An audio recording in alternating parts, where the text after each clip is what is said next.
Hey, I'm Emma. I work from home as a web designer and life's been pretty good. My parents left me a decent inheritance, and I've been pretty stable financially.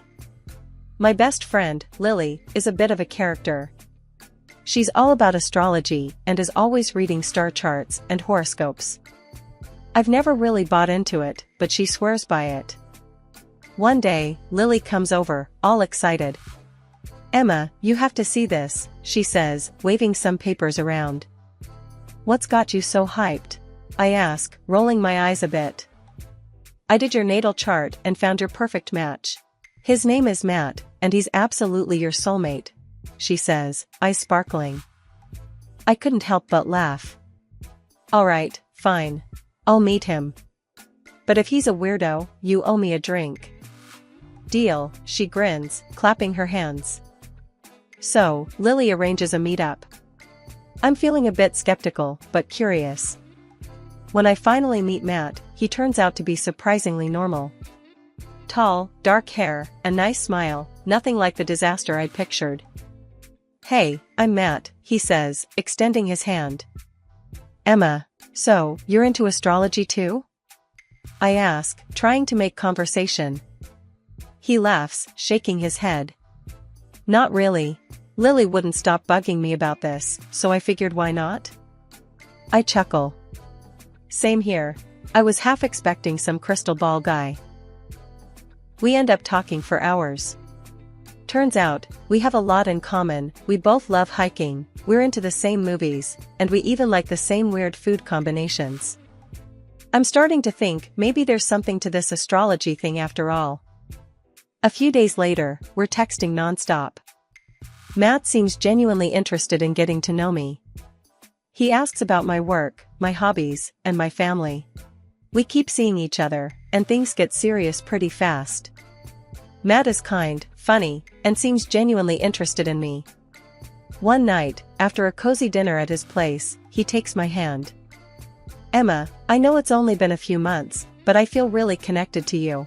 I don't want to rush things, but I can't see myself with anyone else," he says, looking into my eyes. I feel a flutter in my chest. "I feel the same way, Matt. You're everything I didn't know I was looking for." A few weeks later, we're officially a couple.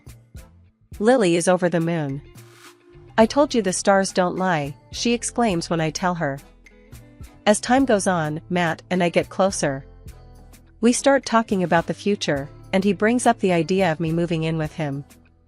It feels right, so I agree. We're happy, and for once, everything feels perfect. Matt had convinced me that investing my inheritance in our home was better than stocks. Life had been pretty smooth after I paid off his $200,000 mortgage. With the leftover money, I gave the house a facelift, new furniture, a fresh coat of paint, the works. We were settling in nicely. One afternoon, Matt's phone rang, and he answered it, looking concerned. "Mom? What's going on?" I could hear his mom's frantic voice on the other end, though I couldn't make out the words. Okay, calm down. We'll be there as soon as we can," Matt said, hanging up the phone. He turned to me, his face pale. "Dad's had a stroke. He's paralyzed on his left side. We need to go, Emma." We packed quickly and hit the road. The drive was tense, with Matt gripping the wheel, barely saying a word. When we arrived at his parents' house, the place was in chaos. Susan, his mom, was in tears, and her back was acting up. "Matt, Emma, thank God you're here," Susan cried out, her face streaked with tears. "Your father, he can't move or talk, and my sciatica. I can't do anything." After a long, exhausting visit to the hospital, we got the details. George, Matt's dad, was in bad shape. He couldn't move his left side and couldn't speak. It was heartbreaking to see him like that. Back at the house, we needed a plan. "We should think about a care facility," I suggested. "They can provide the best care for George." "No. He doesn't want that. He wants to be at home," Susan snapped, looking furious. I tried to keep my voice steady. "Alright, what about hiring a nurse then?" Someone who can be here around the clock. Susan shook her head, her eyes filling with tears again. We can't afford that. We're running out of money. Matt looked at me, clearly pleadingly. Emma, we have to do something. Mom can't handle this alone. I sighed, feeling the weight of the situation. I can stay here for a while and help out. I work from home, so I can manage. It's not ideal, but we'll make it work. The next day, Matt and I set up a room for George downstairs, so he didn't have to deal with stairs. Susan was hovering, barking out instructions and complaints. This bed is too small. How is he supposed to be comfortable in this? She grumbled. It's what we have right now, Susan. We'll find something better soon, I said, my patience wearing thin. Finally, we got George settled in and comfortable. It was a relief to see him resting, even though he couldn't express it. The next morning, Matt had to head back to our city for work. Once Matt left, reality hit hard. But I was determined to help George recover and support the family, no matter how hard it got. Living with Matt's parents was a real grind. Susan's sciatica had her stuck in her chair, leaving me to take care of George and the whole house. She didn't lift a finger and always had something to complain about. Nothing I did seemed good enough for her. Emma, this soup is too salty, Susan grumbled one evening as I served dinner. It's the same recipe I always use, Susan, I replied, trying to keep my cool. Doesn't look like it. And you're always on that computer.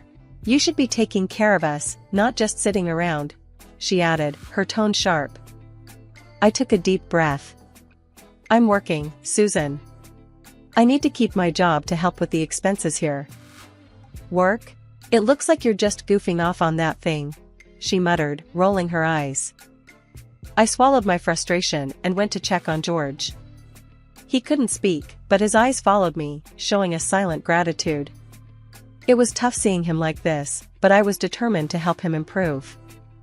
I'll give you a massage now, George, I said softly, setting up the massage table. He blinked slowly, a small sign that he understood. I had recently finished a course in massage therapy to better care for him. As I worked on his muscles, I noticed he seemed to relax a bit. It was the only time he looked somewhat comfortable. A couple of months passed this way. Every day was a struggle to balance work and caregiving, with Susan's constant complaints in the background. Finally, after months of this routine, Susan's sciatica improved enough that she decided to visit Matt for a few months. Emma, I'm going to stay with Matt for a while. I need a break from this place, she announced one morning. I felt a huge weight lift off my shoulders. That's great, Susan. I'm sure it will be good for you. As she packed her bags, I couldn't help but feel a sense of freedom creeping in. It would be just George and me, and I could finally set my own routine without her constant nagging. The day Susan left, I felt like I could breathe again. I went to George's room, and he gave me a look that said more than words ever could. It's just us now, George. We're going to make some real progress, I said, smiling at him. He blinked slowly, and I knew he was on board. With Susan out of the house, life became a lot more manageable. I set up a solid routine for George and me.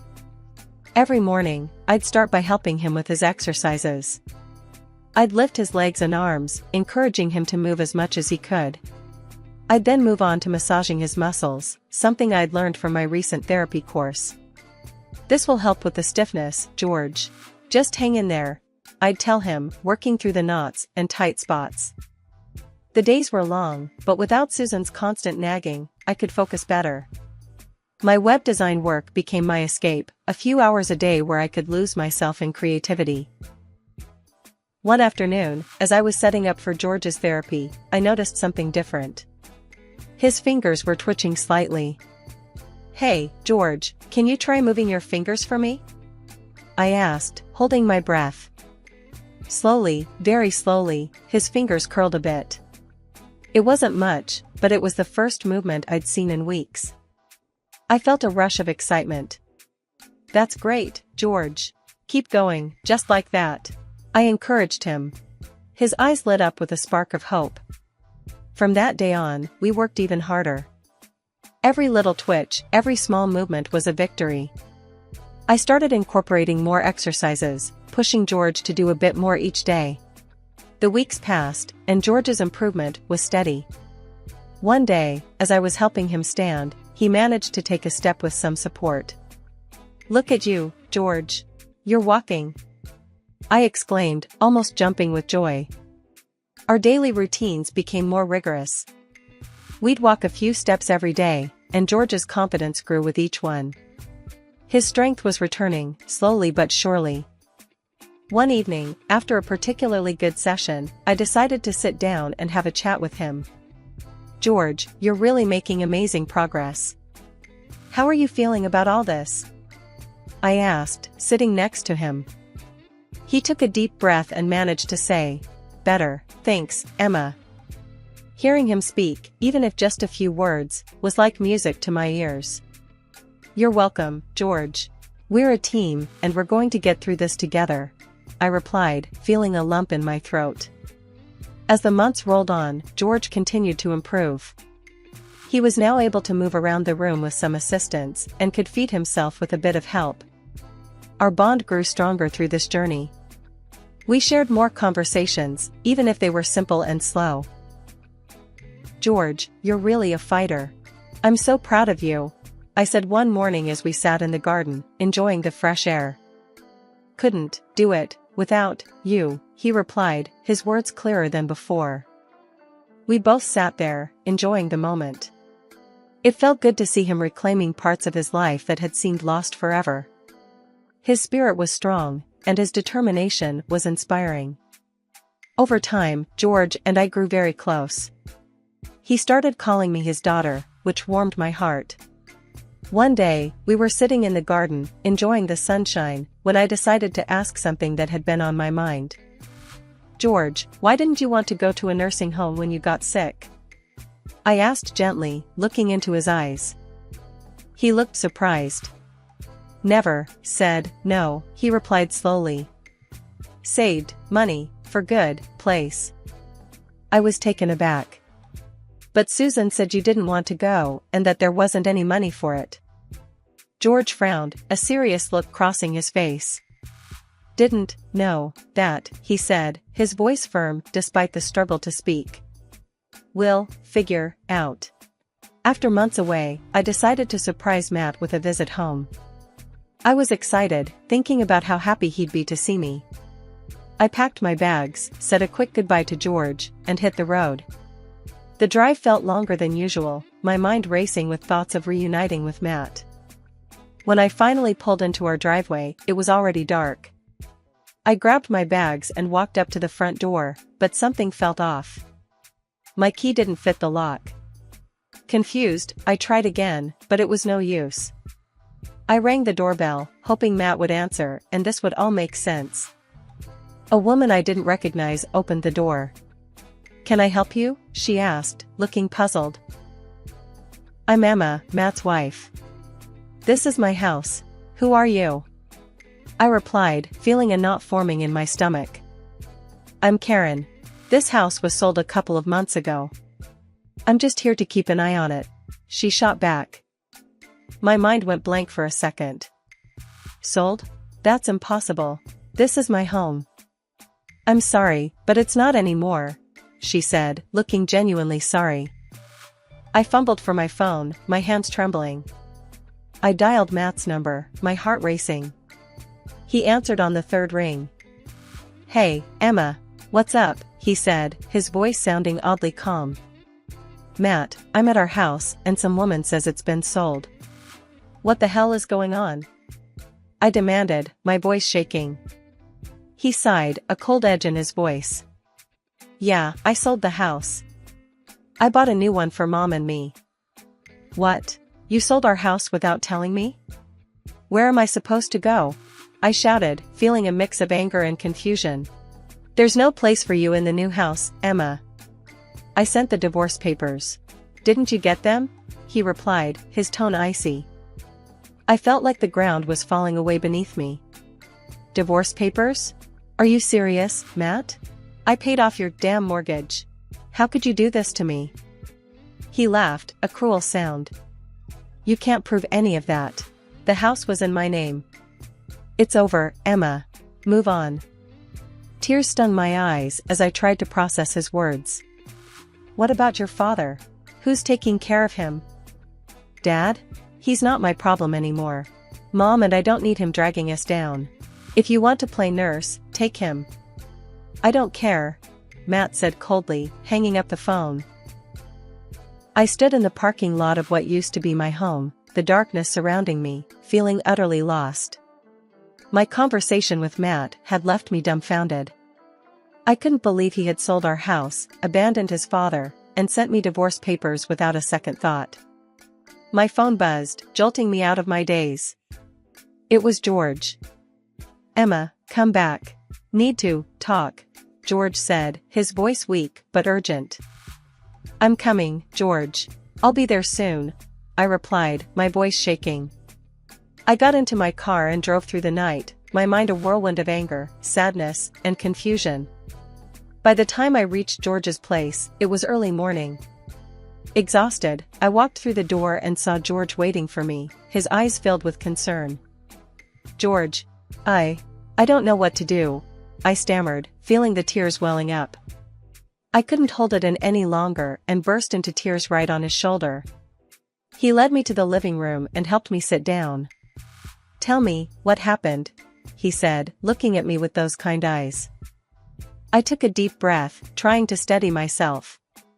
Matt sold the house, George. He said there's no place for me and that he doesn't care about you either.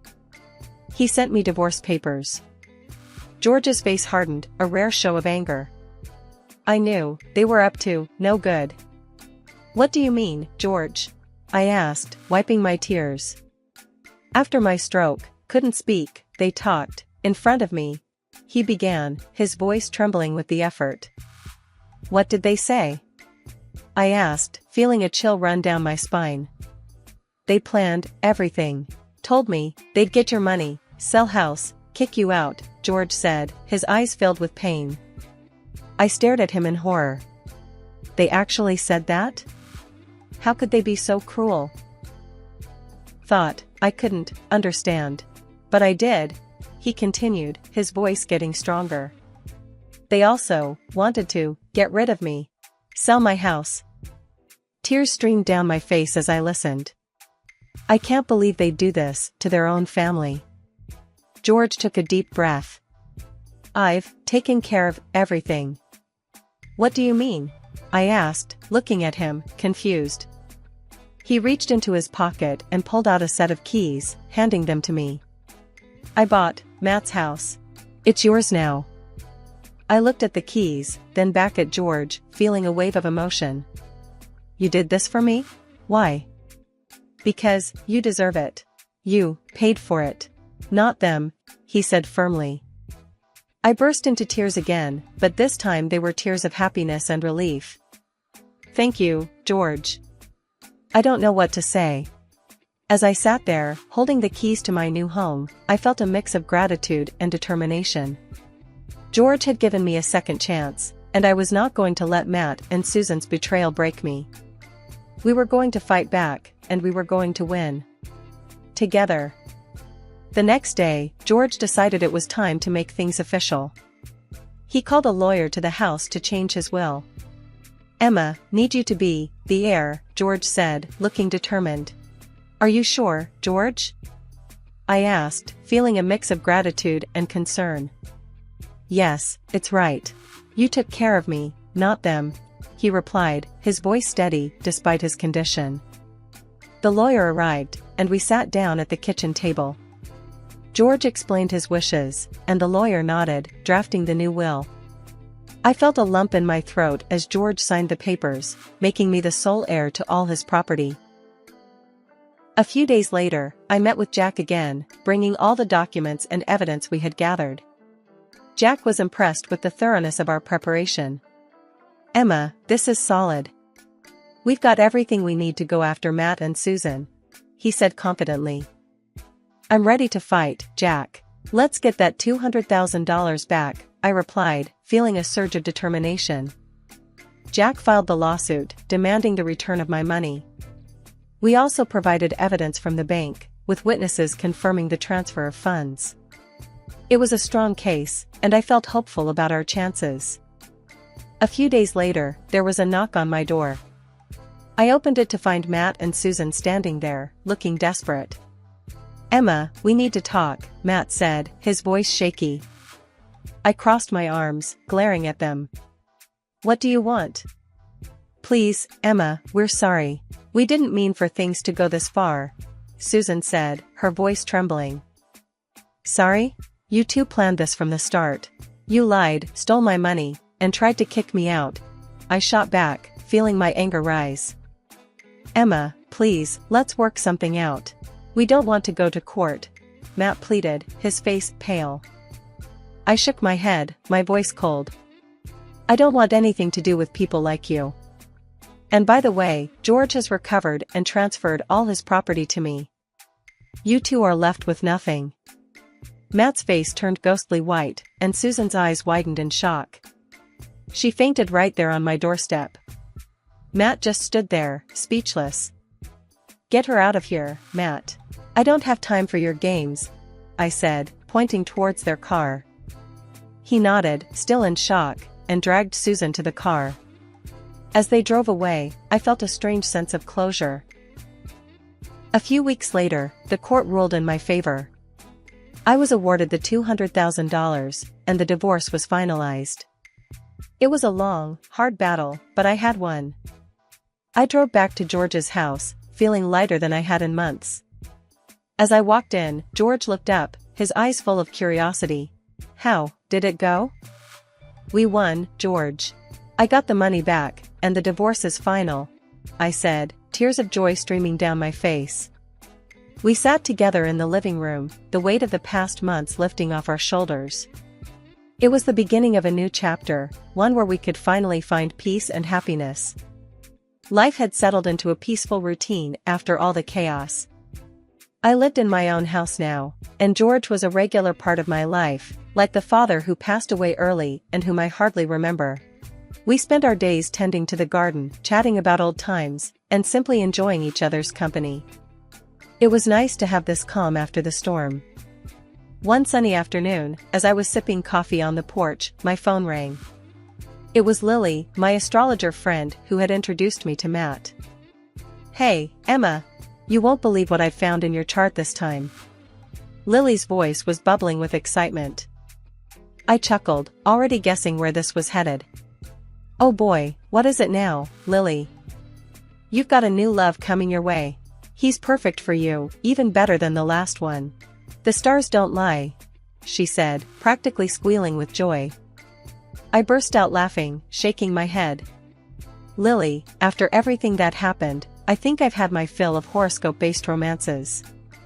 But Emma, this one is different. The alignment is just right. You've got to trust me on this," she insisted. "Lily, I appreciate it, but I'm focusing on myself for now. If Mr. Perfect is out there, he'll find me without the stars' help," I replied, feeling more amused than annoyed. After hanging up, I couldn't help but laugh at the whole conversation. Despite everything, Lily's enthusiasm was infectious. But I knew I was in no rush to jump into anything new. I was content with my life as it was. George wheeled himself onto the porch, looking curious. "Who was that?" "Lily. She's trying to set me up with another perfect match from the stars," I said, rolling my eyes playfully. George chuckled, his eyes twinkling. "Stars didn't work so well last time." "Exactly. I told her I'm done with horoscope dates. I've got enough on my plate without adding a new guy into the mix," I replied, grinning. "You'll find someone when the time's right," George said, giving me a knowing look. I looked out at our garden, feeling a deep sense of contentment. The flowers were blooming, and the vegetables were coming along nicely. It was a little paradise we had created together. "You know, George, this is all I need right now. A simple life, good company, and a bit of sunshine," I said, taking a deep breath of the fresh air. "Perfect life," he agreed, smiling. A few days later, I got another call from Lily, but this time it was just a chat. No horoscope predictions, no matchmaking, just catching up like old friends. It felt good to keep things light and easy. One evening, as I was watering the garden, I thought about what the future might hold. I knew that someday, I'd meet someone who would appreciate me for who I am, without needing the stars to tell us we were meant to be. I'm Clara, the one who jumped out of the family circus into the big city zoo after college. Sold pet products like they were going out of style and finally opened my own little spot, Clara's Critter Corner. It was my slice of heaven in a concrete jungle, just a hop, skip, and a jump from my apartment. Hitting up pet expos and vet clinics became my jam. That's where the world threw Ella at me. She was all class, working at one of those high-end vet clinics, and we clicked over the latest in chew toys and cat condos. Not long after, I found myself hanging out at her place, swapping life stories over cups of tea. Ella had this son, Alex. A vet, like her, but with this laid-back vibe that screamed I'd rather be at a beach than a clinic. He started showing up more, just passing by. Ella had this twinkle in her eye every time he did, and I wasn't clueless. But, honestly? The guy was easy on the eyes, and those little visits turned into coffee dates, which turned into dinner plans. We were a thing before I knew it. He was like a live wire, always moving, always shaking things up. Our first real outing felt more like a spontaneous adventure than a date. Coffee turned into a sprint through a sudden downpour, which somehow ended with us soaked to the bone, laughing in a diner booth at some hole-in-the-wall place. Life's too short for sitting still, don't you think? He'd say, eyes twinkling with that daredevil gleam of his. And I, who'd built a life around order and routine, found myself nodding along, caught up in his whirlwind. Our conversations were never dull. He'd toss ideas at me like fireworks, each one more vibrant and wild than the last. Ever think about hosting a pet fashion show at your store?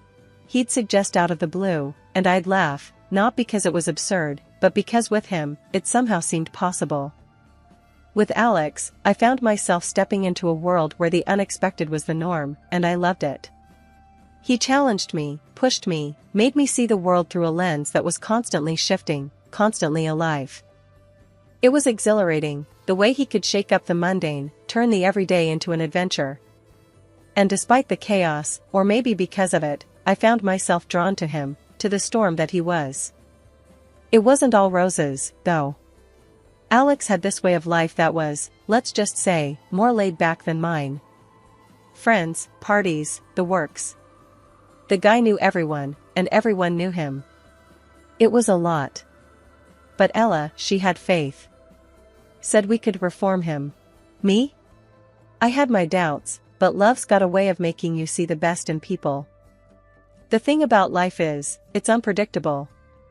One day you're selling dog leashes, the next you're sitting across from your boyfriend's mom, getting hit with the marriage talk. Yeah, that festive dinner at Ella's wasn't just about celebrating her legendary meatloaf.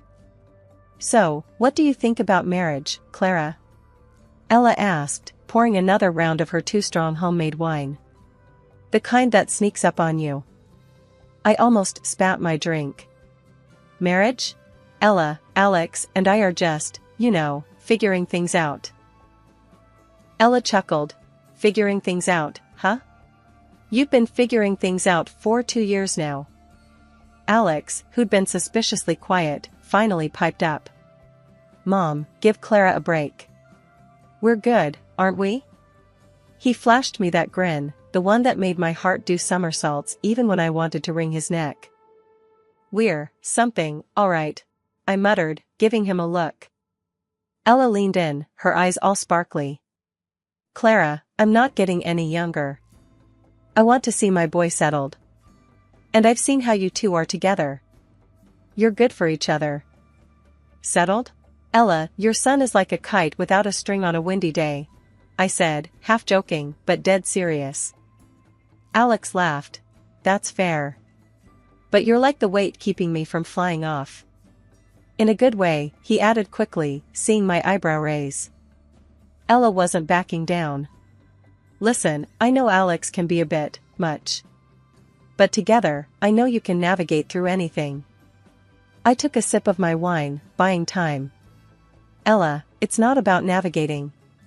It's about him blowing cash on nonsense while I'm penny pinching to keep the business afloat. How's that gonna work in a marriage? Marriage is about teamwork, Clara. Sharing the load. And I know my son. He needs a strong partner. Someone like you, Ella said, her voice soft but firm. Alex reached for my hand. Clara, I know I can be a handful. But I'm serious about us. About making this work. We can figure out the finances together. I looked at him, really looked. Behind the charm and the carefree attitude, there was something else. A willingness, maybe even a need, to grow up. But could he? Could we? Alex, your version of financial planning is seeing how far you can stretch $1 at happy hour, I said, half smiling to take the sting out. Hey, I get 2 for 1. That's planning, he quipped, but his smile faded. I get it, Clara. I do. I need to do better. For us. Ella watched us, her expression hopeful. Think about it, Clara. You don't have to decide now. But I see something beautiful here. Something worth fighting for. The room was silent for a moment, the weight of her words hanging in the air. I took another sip of wine, feeling its warmth spread through me. Let's say we do this marriage thing. It's not gonna be easy, Alex. You need to step up.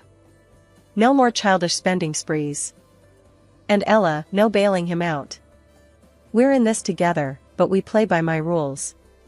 Financial responsibility isn't optional. Alex nodded. I hear you, Clara. I'm in. All in. Ella beamed. That's all I wanted to hear. We'll figure out the rest together.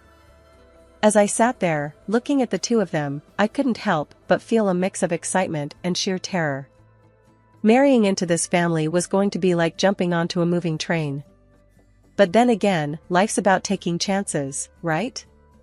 And maybe, just maybe, this was a chance worth taking. So, I raised my glass to figuring it out. Together. Ella and Alex echoed the toast, their glasses clinking against mine. And just like that, my predictable life of pet supplies and quiet evenings alone got a whole lot more complicated. But as I looked into Alex's eyes, seeing the genuine promise of effort, I felt a flicker of hope. Maybe, with a lot of work and a little bit of luck, we could turn this unexpected proposal into something real. Something lasting. Life after tying the knot with Alex was a wild ride, kinda like being strapped into a roller coaster that you can't get off of. The dude worked his tail off at the clinic, I'll give him that.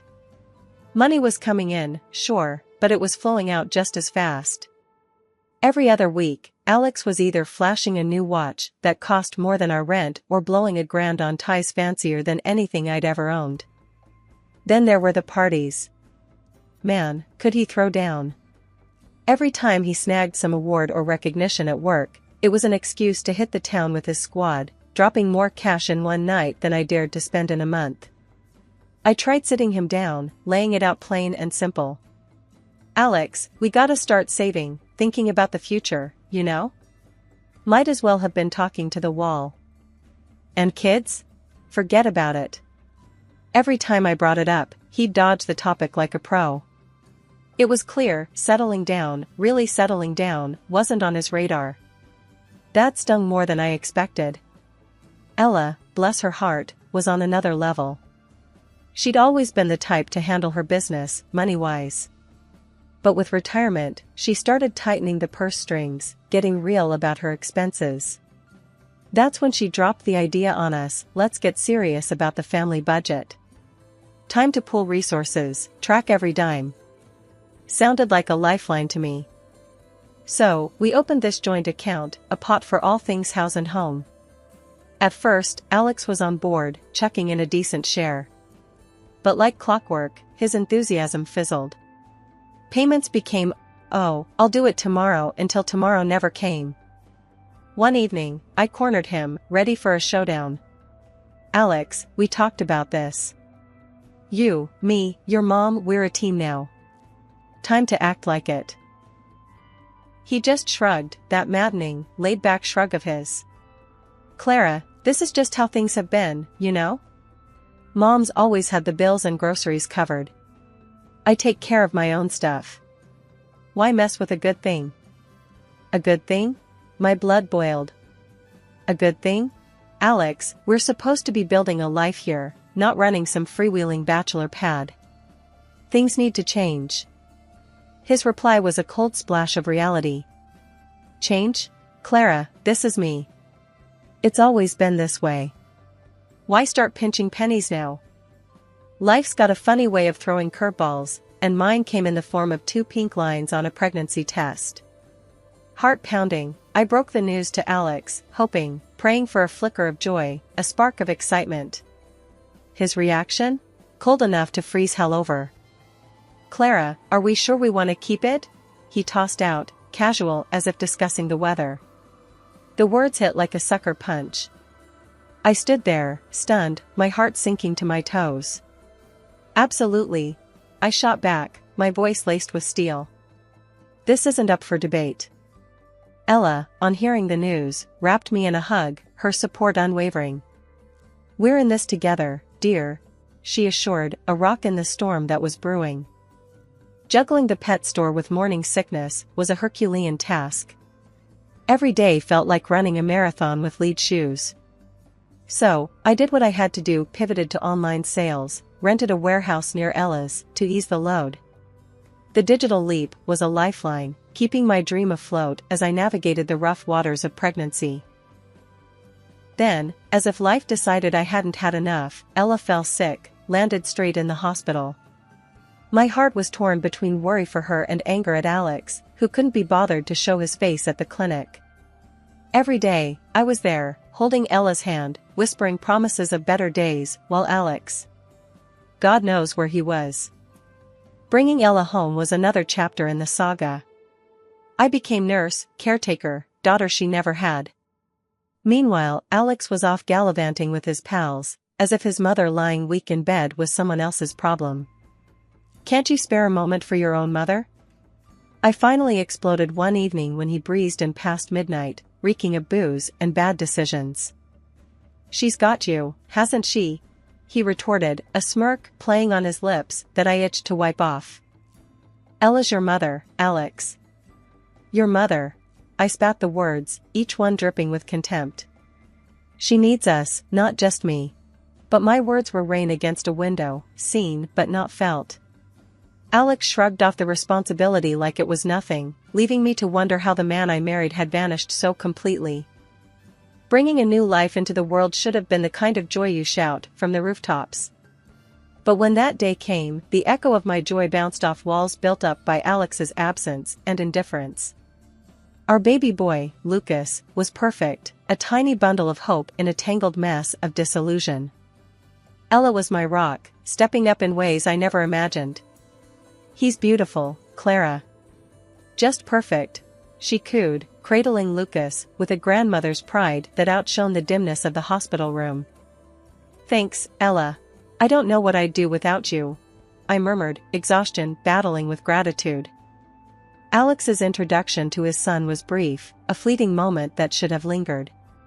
He's got your eyes, was all he offered before his attention slid away, back to his phone, to a world that didn't involve dirty diapers or midnight feedings. The first few weeks blurred into a cycle of feedings, diaper changes, and stolen moments of sleep. Through it all, Ella was my pillar, while Alex, well, he might as well have been a ghost for all the help he was. One evening, as I tried to balance the books for the online store with Lucas finally asleep in my arms, I confronted Alex. Can't you see we need you here? Not just physically, but really here, with us? Alex shrugged, a gesture that seemed to be his new mode of communication. Clara, you've got this parenting thing down. Besides, I'm not cut out for the baby stage. It's all crying and stuff. Stuff? That stuff is your son, Alex. Your flesh and blood. I shot back, frustration simmering. You think I've got it all figured out? I'm winging it every single day, hoping I don't mess up. We're supposed to be in this together. He looked at me, really looked, for the first time in what felt like forever. Clara, I just don't know how to be the dad you want me to be. It's not about being the dad I want, Alex. It's about being the dad Lucas needs. He needs his father. And I need my husband, not a roommate who disappears at the first sign of responsibility. The words hung heavy between us, a chasm of unmet expectations and fading hopes. Ella, overhearing, chimed in, Alex, love, being a parent is about learning on the job. You won't know until you try. And trust me, your boy will love you for just being there. Her words, meant to bridge the gap, fell on deaf ears. Alex mumbled something about needing air and left, the door closing softly behind him. In his absence, Ella and I found a rhythm, a new normal, that saw us through each day. Our home was filled with the sounds of Lucas's gurgles and giggles, a bittersweet symphony that underscored what was missing. Clara, you're doing an amazing job. Lucas is lucky to have you, Ella said one night as we sat exhausted but content in the living room. Thanks, Ella. We're lucky to have you, too. As for Alex, I just wish he realized what he's missing.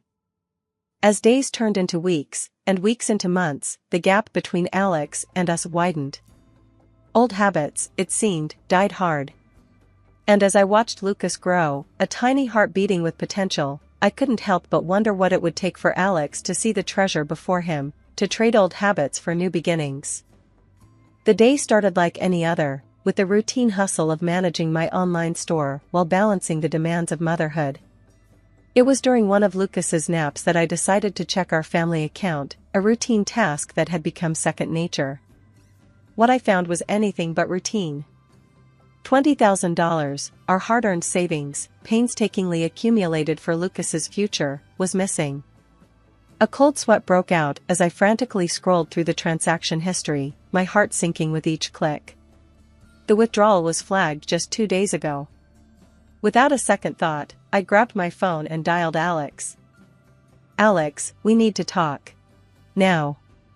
It's about the bank account, I said, my voice trembling with barely contained anger. What's up?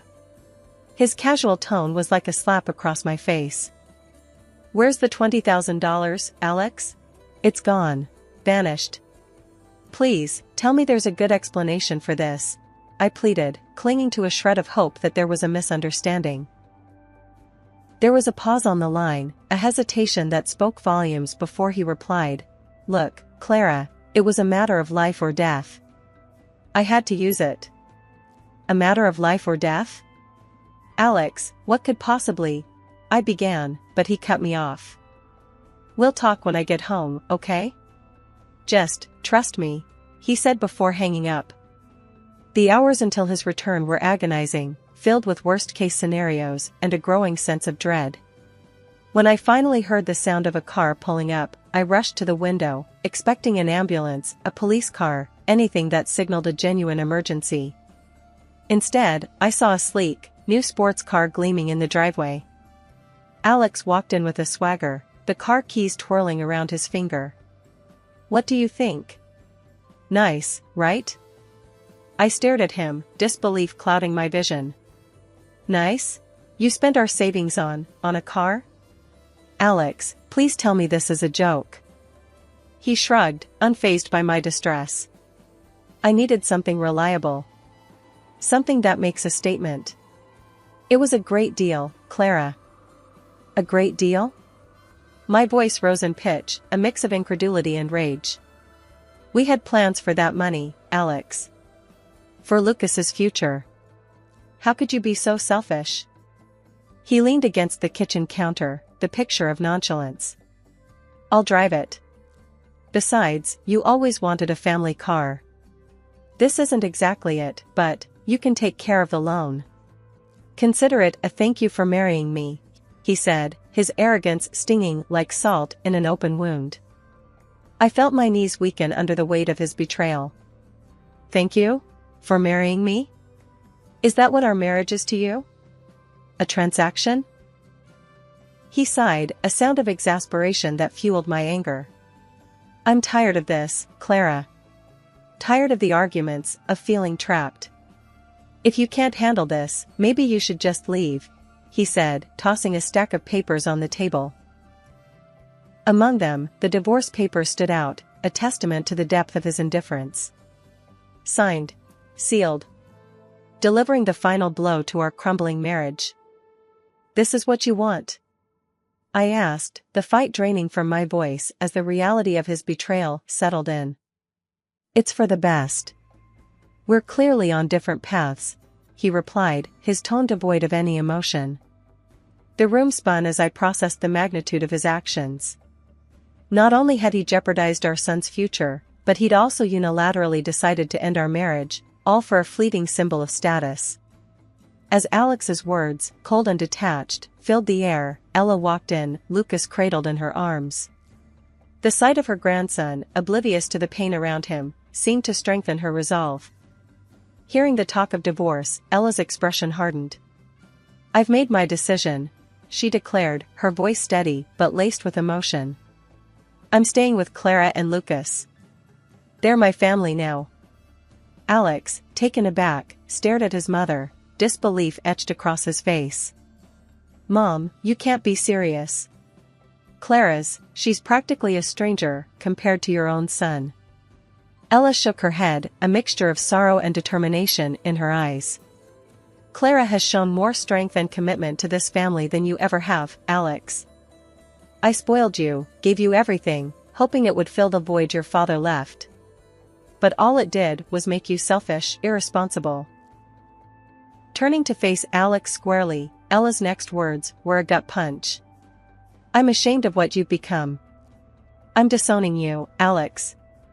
And as for my will, I'm changing it. Clara and Lucas are my priority now. Alex's shock turned to anger, his voice rising in defense. I'm your son, your blood. You're going to choose them over me? Ella's response was unwavering.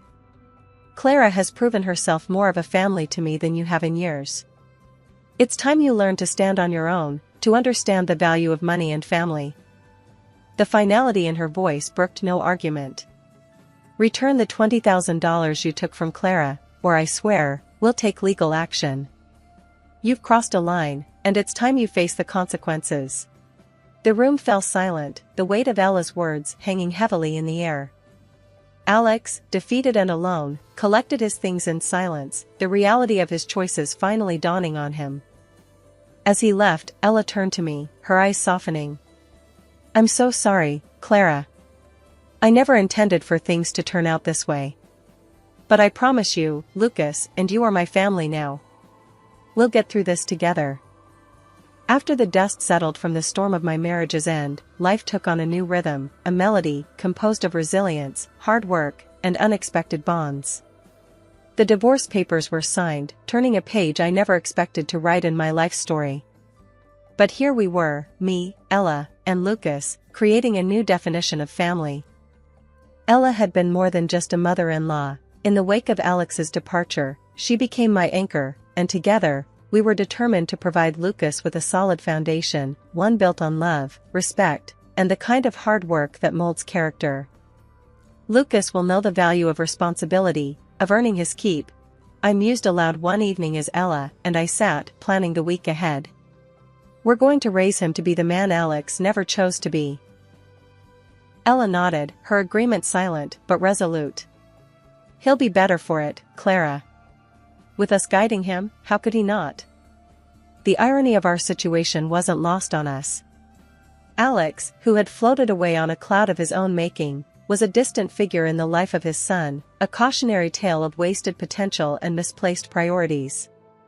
Rumors of his spiraling debt and lavish expenditures on frivolities reached us through the grapevine, each tale a reaffirmation of the bullet we dodged. Our focus remained undeterred. My online pet store, born out of necessity, had flourished into a thriving business, providing not just for our immediate needs, but allowing us to look ahead with optimism. The lessons of the past, of Alex's failings, and our own trials, were the bedrock on which I built my enterprise. Ella, ever the matriarch, took a bold step to secure our future further. Rewriting her will, she made Lucas and me the heirs to her legacy, a gesture that cemented our bond and commitment to each other and to the values we aimed to instill in Lucas. "As long as I'm around, you two will never want for anything," Ella declared, her words not just a promise, but a vow. "This family, what we have here, it's worth more than any material wealth." Her actions spoke louder than words, a testament to her belief in us, in the family we'd become. Together, we faced the future not as remnants of a broken past, but as architects of our destiny, united by love and a shared vision for what lay ahead. "We're doing okay, aren't we, Ella?" I asked one evening, as we watched Lucas play in the garden, his laughter a balm to the scars of the past. "We're doing more than okay, Clara. We're thriving," Ella replied, her hand squeezing mine. "Together, there's nothing we can't overcome." I was sorting through another stack of papers in the cramped, musty office of the Government Property Agency, feeling like I was drowning in legal jargon and endless forms. My dad had left me his shares in a big-shot company, and here I was, trying to make sense of what that meant for me, a 27-year-old who'd rather be anywhere but here. The clerk on the other side of the desk was a guy named Alex, a young man with a tired look that seemed to say he'd seen too many people like me. He shuffled through my paperwork, his eyes not quite meeting mine. "So, Melissa, you're the lucky one inheriting a fortune, huh?" His voice was flat, but I detected a hint of something else. Was it curiosity? Lucky? Feels more like I've inherited a headache. I tried to smile, but it felt forced. "I have no clue about half of these documents." Alex looked up, a genuine smile cracking his weary demeanor. "Yeah, it's a mess, isn't it? But don't worry, I'll walk you through it. We'll get it sorted." As we went through the documents, his patience was surprising. Most clerks just wanted you out the door, but Alex took his time explaining each form, what it meant, and what I needed to do. It was refreshing.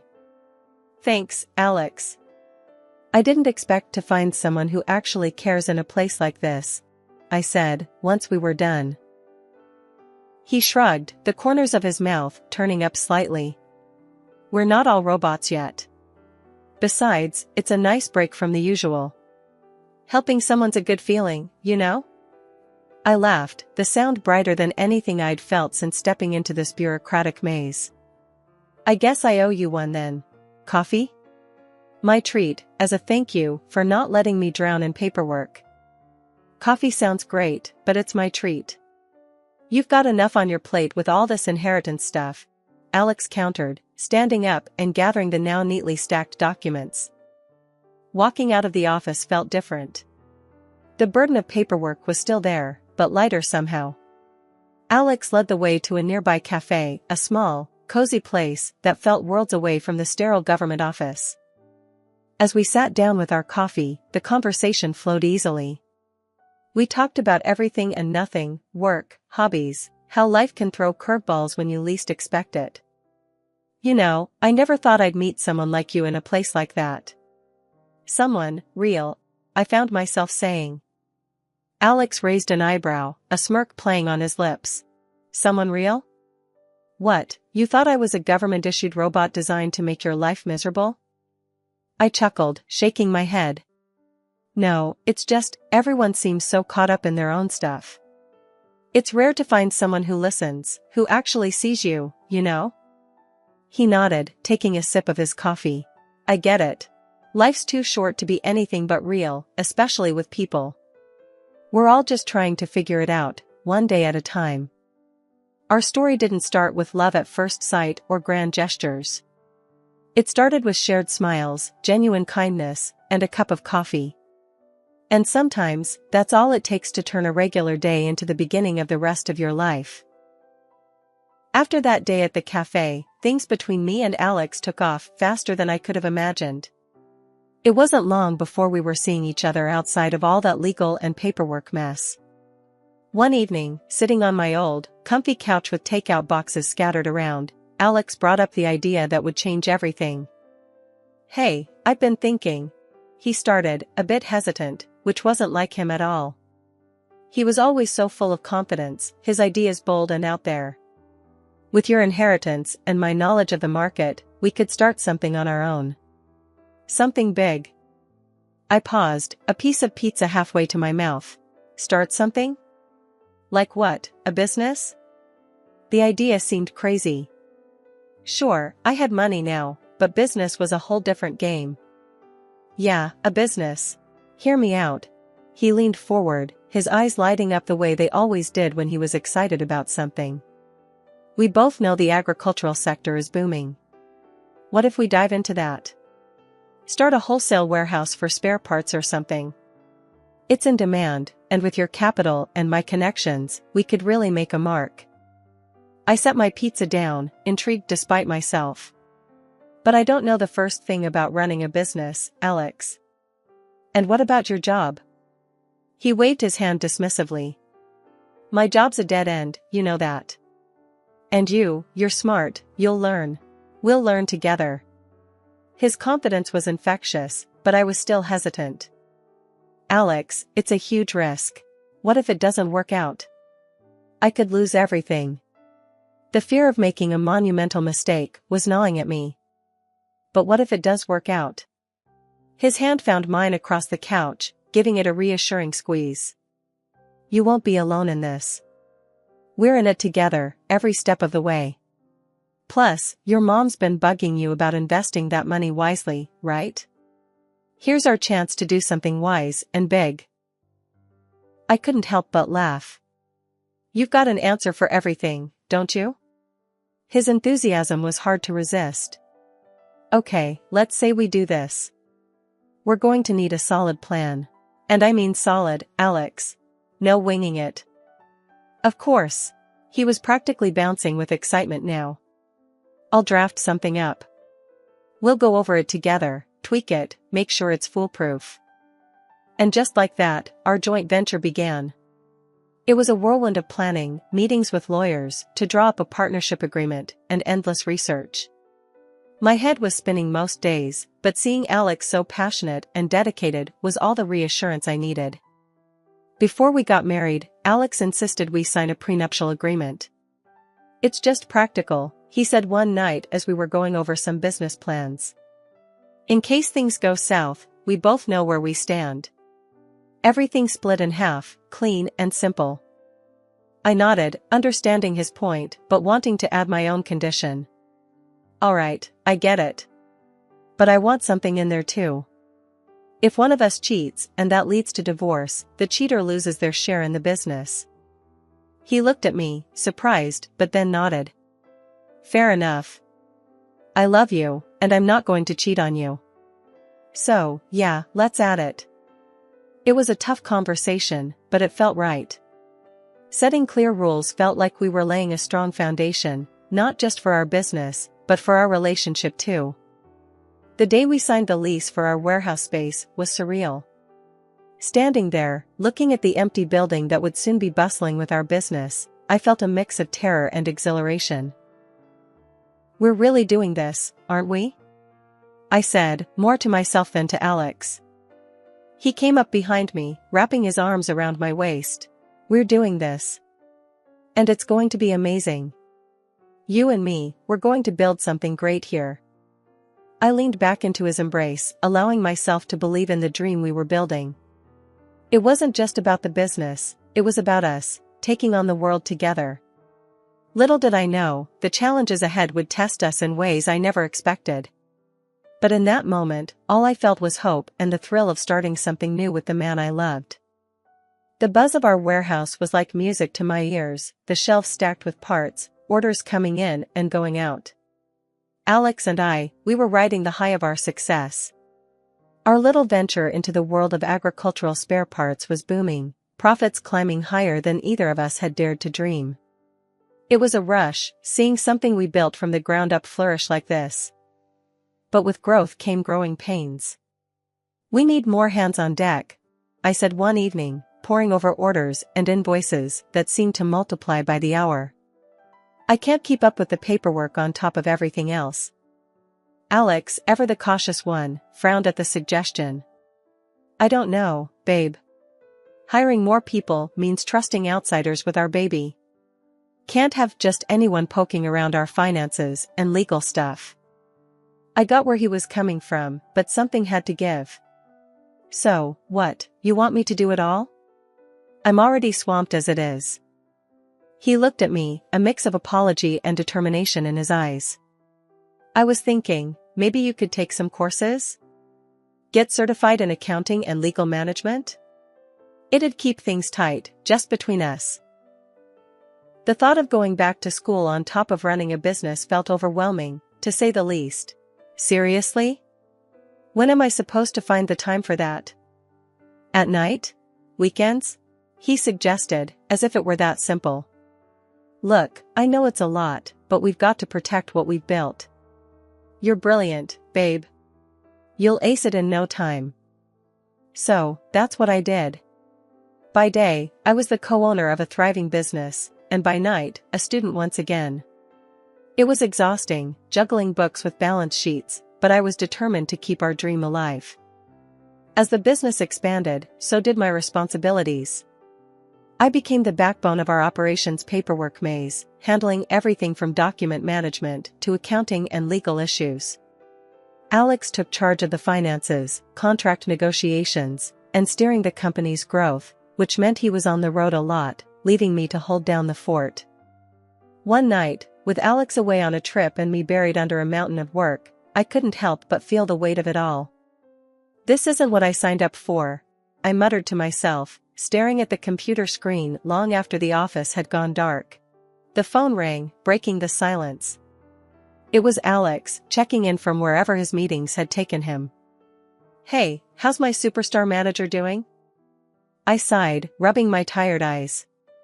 Drowning in paperwork, if you must know. This is insane, Alex. I can barely keep my head above water. There was a pause on the line. I'm sorry, babe. I wish I could be here to help. But you're killing it, you know that? I couldn't do this without you. His words were meant to comfort, but they felt like a reminder of the chasm between us, growing wider with every business trip he took. I miss you, Alex. And I miss us not being so consumed by all of this. I know, I miss you too. But think about where this is going to take us. We're building our future, one invoice at a time, he tried to joke. I forced a laugh, but it sounded hollow even to my own ears. Yeah, one invoice at a time. Just make sure you come back to me in one piece, okay? I promise. And hey, when I get back, let's take a day off. Just you and me, no business talk. Deal? Deal, I agreed, clinging to that small promise of normalcy in the midst of our success-driven chaos. Hanging up, I turned back to my work, the screen blurring slightly as I blinked back tears. This was the dream, wasn't it? So why did it feel like something was slipping through my fingers? Life in the fast lane of our booming business took its toll on me in more ways than one. The late nights, the constant stress, and the never-ending pile of work left little time for anything else, especially taking care of myself. I didn't even notice the changes at first, but as the months rolled by, the mirror reflected a version of me I hardly recognized. I was heavier, more worn out, and the sparkle that once lit up my eyes seemed to have dimmed. It wasn't just my reflection that had changed, Alex's behavior towards me had shifted too. He started working longer hours, making excuses to stay at the office or go on trips without me. Just tying up some loose ends, he'd say, or, this trip is really important for the business. I tried to brush off the nagging feeling that something was off, telling myself it was all in my head. Then came the party with his business partners. I was actually looking forward to it, a chance to step away from the work and maybe even reconnect with Alex amidst our hectic schedules. But when I mentioned it, his reaction caught me off guard. Look, I don't think it's a good idea for you to come, he said, not meeting my eye. I was stunned. What? Why not? I thought we were both invited. He sighed, a look of discomfort crossing his face. It's just, the wives of the partners, they're all, very polished. And you've changed. I don't want you to feel out of place. It might be better if I go alone. His words hit me like a slap in the face. Changed? Out of place? Since when did appearances matter more to him than us being together? So, what, you're ashamed of me now? The hurt was evident in my voice, mixing with a rising anger. It's not like that, he said quickly, but the damage was done. I'm just thinking about what's best for the business. That's all. I couldn't believe what I was hearing. This wasn't the Alex I fell in love with, the one who used to tell me I was beautiful no matter what. Now, here he was, embarrassed by me, by the very real signs of the life and work we had shared. If that's how you see me, then go. Enjoy your party, I spat out, the words tasting bitter. He tried to say something else, probably to backtrack or smooth things over, but I was done listening. I turned away, feeling a mix of heartbreak and disgust. That night, as he went off to mingle and laugh with our polished associates, I stayed home, crying over the unspoken cracks in our marriage that had finally, painfully, come to light. The tension in our house grew thicker with each passing day, turning from a place of love and shared dreams into a battlefield. The party incident had left a gaping wound in our relationship, and things only went downhill from there. Alex, the man who once looked at me like I was the only woman in the world, started finding fault in everything I did, especially about my looks. One evening, as I was trying to unwind after another grueling day at work, he walked in, his face set in that now familiar look of disapproval. Here, he said, tossing a brochure onto the coffee table. It was a membership for a local fitness club. Thought you could use this. Might help with, you know. He gestured vaguely at me. I stared at the brochure, then up at him, feeling a mix of anger and hurt. What's that supposed to mean? I asked, though I already knew the answer. It means maybe it's time to do something about how you look. You're not exactly the woman I married anymore. He shot back, his words like daggers. I tried to shrug off his cruel comment, to show him that his words didn't hurt me, but they did. Deeply. Alex, you know how swamped I am with work. When am I supposed to find the time to go to a gym? That's just an excuse, he retorted, his patience thinning. If you cared enough, you'd make the time. But no, you'd rather just sit around and what? Do the job that keeps our business running? The job you're too busy to help with, because you're always out networking? I couldn't keep the bitterness from my voice. He scoffed, turning away. You know, I'm getting tired of your attitude. It's not just about the work. You've let yourself go, and it's embarrassing. I was speechless, the hurt turning into a deep-seated anger. How could he say such things? How could the man I loved, the man I built a life with, be so callous? But it didn't stop there. His comments became more frequent, more hurtful. He called me lazy, fat, a shadow of the woman he'd married. Each word chipped away at my self-esteem, at my very sense of self. I began to avoid mirrors, to shy away from his touch, feeling unworthy and unlovable. And then, there were the nights he didn't come home. The first time it happened, I was worried sick. By the third time, I was numb. When I dared to ask where he'd been, he'd snap. It's none of your business. Just focus on what you're supposed to do. In the depth of my turmoil, I reached a point where the weight of silence became unbearable. My voice, shaky but determined, finally broke the silence one evening.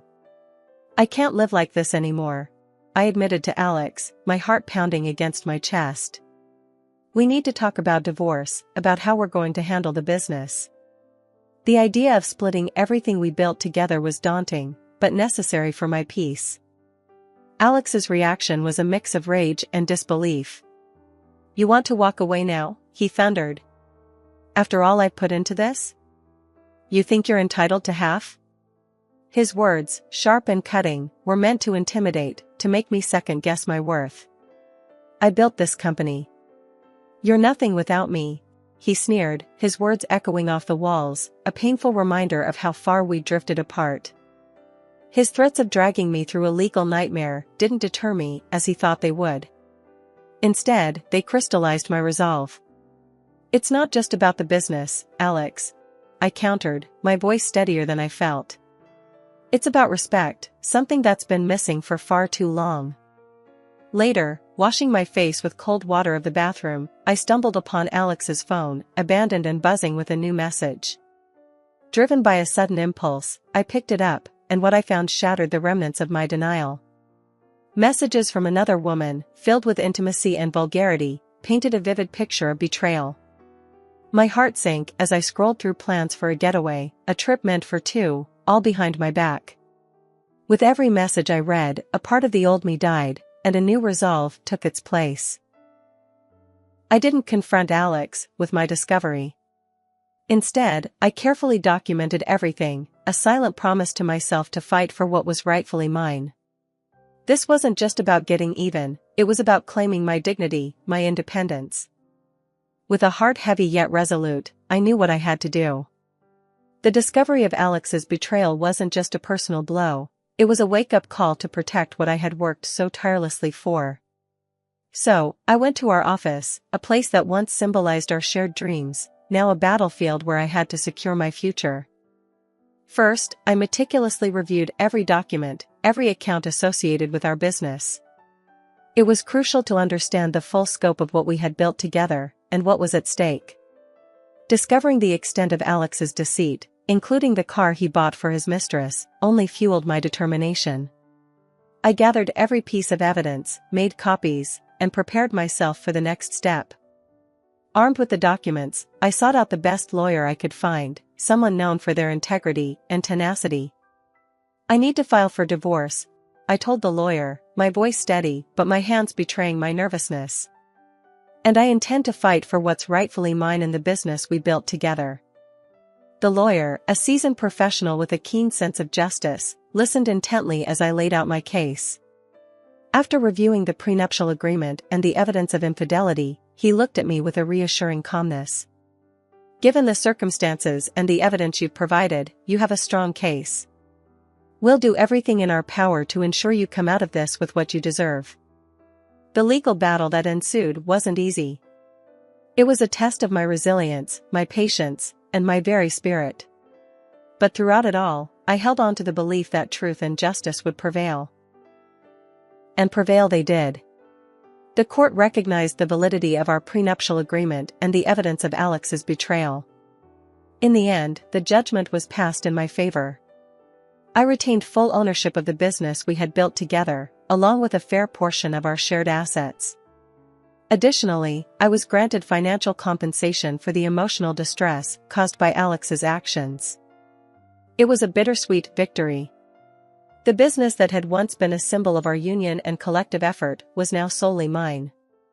The relief of securing my financial and professional future was tempered by the sadness of how our relationship had unraveled. Yet, as I stood outside the courthouse, the final decree in hand, I felt a weight lift off my shoulders. The fight was over. I had stood up for myself, fought for what was right, and emerged victorious. It wasn't just about the business or the assets, it was about reclaiming my dignity and self-worth. A month had flown by since the court's decision. I was in the middle of reviewing some new contracts when my phone rang. The caller ID flashed Alex's name, a name I hadn't seen or thought about in weeks. Hesitating for just a moment, curiosity got the better of me, and I answered. "Hey, Melissa, it's me." Alex's voice came through, laced with a kind of forced cheerfulness. "I've been thinking about us, about everything that happened. I'm really sorry, you know? I messed up big time. I messed up big time." I couldn't help but let out a short, incredulous laugh. "You're sorry? Now? After everything?" "Yeah, I know it's late, but, listen, I'm in a bit of a tough spot right now," he continued, his voice taking on a desperate edge. "The thing with, it didn't work out. And I'm struggling to find a job. I was hoping, maybe you could help me out? Give me a job at the company?" His audacity left me speechless for a moment. The man who had betrayed me, who had threatened to take everything from me, was now asking for a favor. It was almost laughable. "Alex, let me get this straight," I said, my voice calm but firm. You cheat, you lie, you try to drag me through the mud, and now you want me to give you a job? You've got some nerve. I know, it sounds bad, but I'm really in a bind here, he pleaded. I'll take anything, really. I just need a chance to get back on my feet. I took a deep breath, feeling a sense of clarity and resolve wash over me. Alex, the answer is no. I've moved on. The company is doing great, better than ever, actually. And that's without you. I suggest you do the same, move on. There was silence on the other end of the line for a few moments. So, that's it, then? You're just going to leave me hanging? Goodbye, Alex. I ended the call and, without a second thought, blocked his number. It was a symbolic gesture, but an important one. I was closing that chapter of my life for good. In the weeks and months that followed, I poured my energy into the company. Sales were up, we were breaking into new markets, and I had signed several lucrative contracts with new partners. The business was thriving, and so was I. Looking back, I realized that Alex's betrayal, while devastating, had been a catalyst for change. It forced me to reevaluate my life, my values, and my ambitions. I emerged from that tumultuous period not as a victim, but as a victor, fully in control of my destiny. My name's Layla, a 34-year-old who thought she had it all sorted out. I was a part-time accountant, juggling numbers by day and living the simple, happy life I'd always wanted with Mark, my husband. He was a manager at a decent firm, and together, we were the picture of modest contentment. That was until his promotion turned our modest life into something unrecognizable. Initially, Mark's promotion felt like a blessing. We've hit the jackpot, Layla, he exclaimed the night he got the news. His eyes sparkled with the same warmth I fell in love with. You won't have to work anymore. How about you take care of our nest while I hustle for the both of us? It sounded like a dream, but dreams often turn into nightmares. As the money flowed in, Mark's humility flowed out. His once gentle demeanor was replaced by an air of superiority that filled every corner of our home, suffocating me. He started coming home late, reeking of arrogance and expensive cologne. Layla, this house looks like a dump. Can't you do better? His words were like daggers, each one striking deep into my heart. I'm trying, Mark. I'm doing all I can, I'd reply, my voice barely a whisper, trying to hold on to the fragments of the man I married. The house I once took pride in turned into a battlefield, with Mark as the relentless commander. I didn't marry you to have a partner, Layla. I married you for comfort, for someone to clean up after me, he'd declare, his words slicing through the air like a blade. His cruelty knew no bounds. You can't even give me a child. What good are you, Layla, he'd shout, each word a blow to my womanhood. I'd look away, but he'd grab my chin, forcing me to meet his cold gaze. Look at me when I'm talking to you. Is this what you want? To be a useless wife? I'd swallow my tears, nodding along to his ruthless words, too broken to speak. The man I vowed to spend my life with had turned into my tormentor, finding joy in my despair. Even the parties, once a source of joy, became a stage for my humiliation. Layla, make sure everything is perfect tonight. Mrs. Dawson doesn't like mediocrity, Mark would command, reducing me to a mere prop in his show of success. I'd spend hours preparing, trying to meet his impossible standards. But it was never enough. The steak was overcooked, the decor was tacky, and you, Layla, you were the biggest disappointment of the evening, he'd hiss after the guests left, each word a nail in the coffin of my self-esteem. Life with Mark had transformed into an exhausting routine of servitude. I, Layla, once his partner, was now nothing more than a shadow in my own home, a mere housekeeper in his eyes. Every evening was a replay of disdain. Mark would storm in, flinging his coat at me like I was a coat rack. Here, deal with this mess, he'd bark, as if talking to an underling, not his wife. I've got the laundry done, Mark. Dinner's almost ready too, I'd say, hoping to ease his mood, my words tiptoeing around his temper. Dinner? You mean that slop you cook? Don't make me laugh, Layla. He'd scoff, his laughter void of any joy, just a sharp jab at my efforts. It wasn't just his words. It was his actions too. He'd leave a trail of his belongings around the house, a silent order for me to clean up after him. And if the food wasn't to his exact liking, into the bin it went, my hours in the kitchen dismissed with a flick of his hand. Too salty, Layla. Are you trying to poison me? He'd spit out, his words like venom. I followed the recipe, Mark. I thought it was how you liked it, I'd mumble, my spirit withering under his constant critique. He didn't stop there. Mark knew I had nowhere else to go, no financial backup to fall back on. He made sure I remembered that every single day. Where'd you spend the money this time, Layla? On more useless stuff? He'd sneer, poring over the expense receipts like a detective. Groceries, Mark. And some cleaning supplies, I'd reply, handing over the receipts, a proof of my innocence in his court of judgment. He'd scan every item, his eyes hunting for a mistake, a misstep. Cleaning supplies? What for? The house is still a mess, he'd say, his words slicing through the silence, cutting deeper than the sharpest knife. I was trapped in a cycle of endless scrutiny.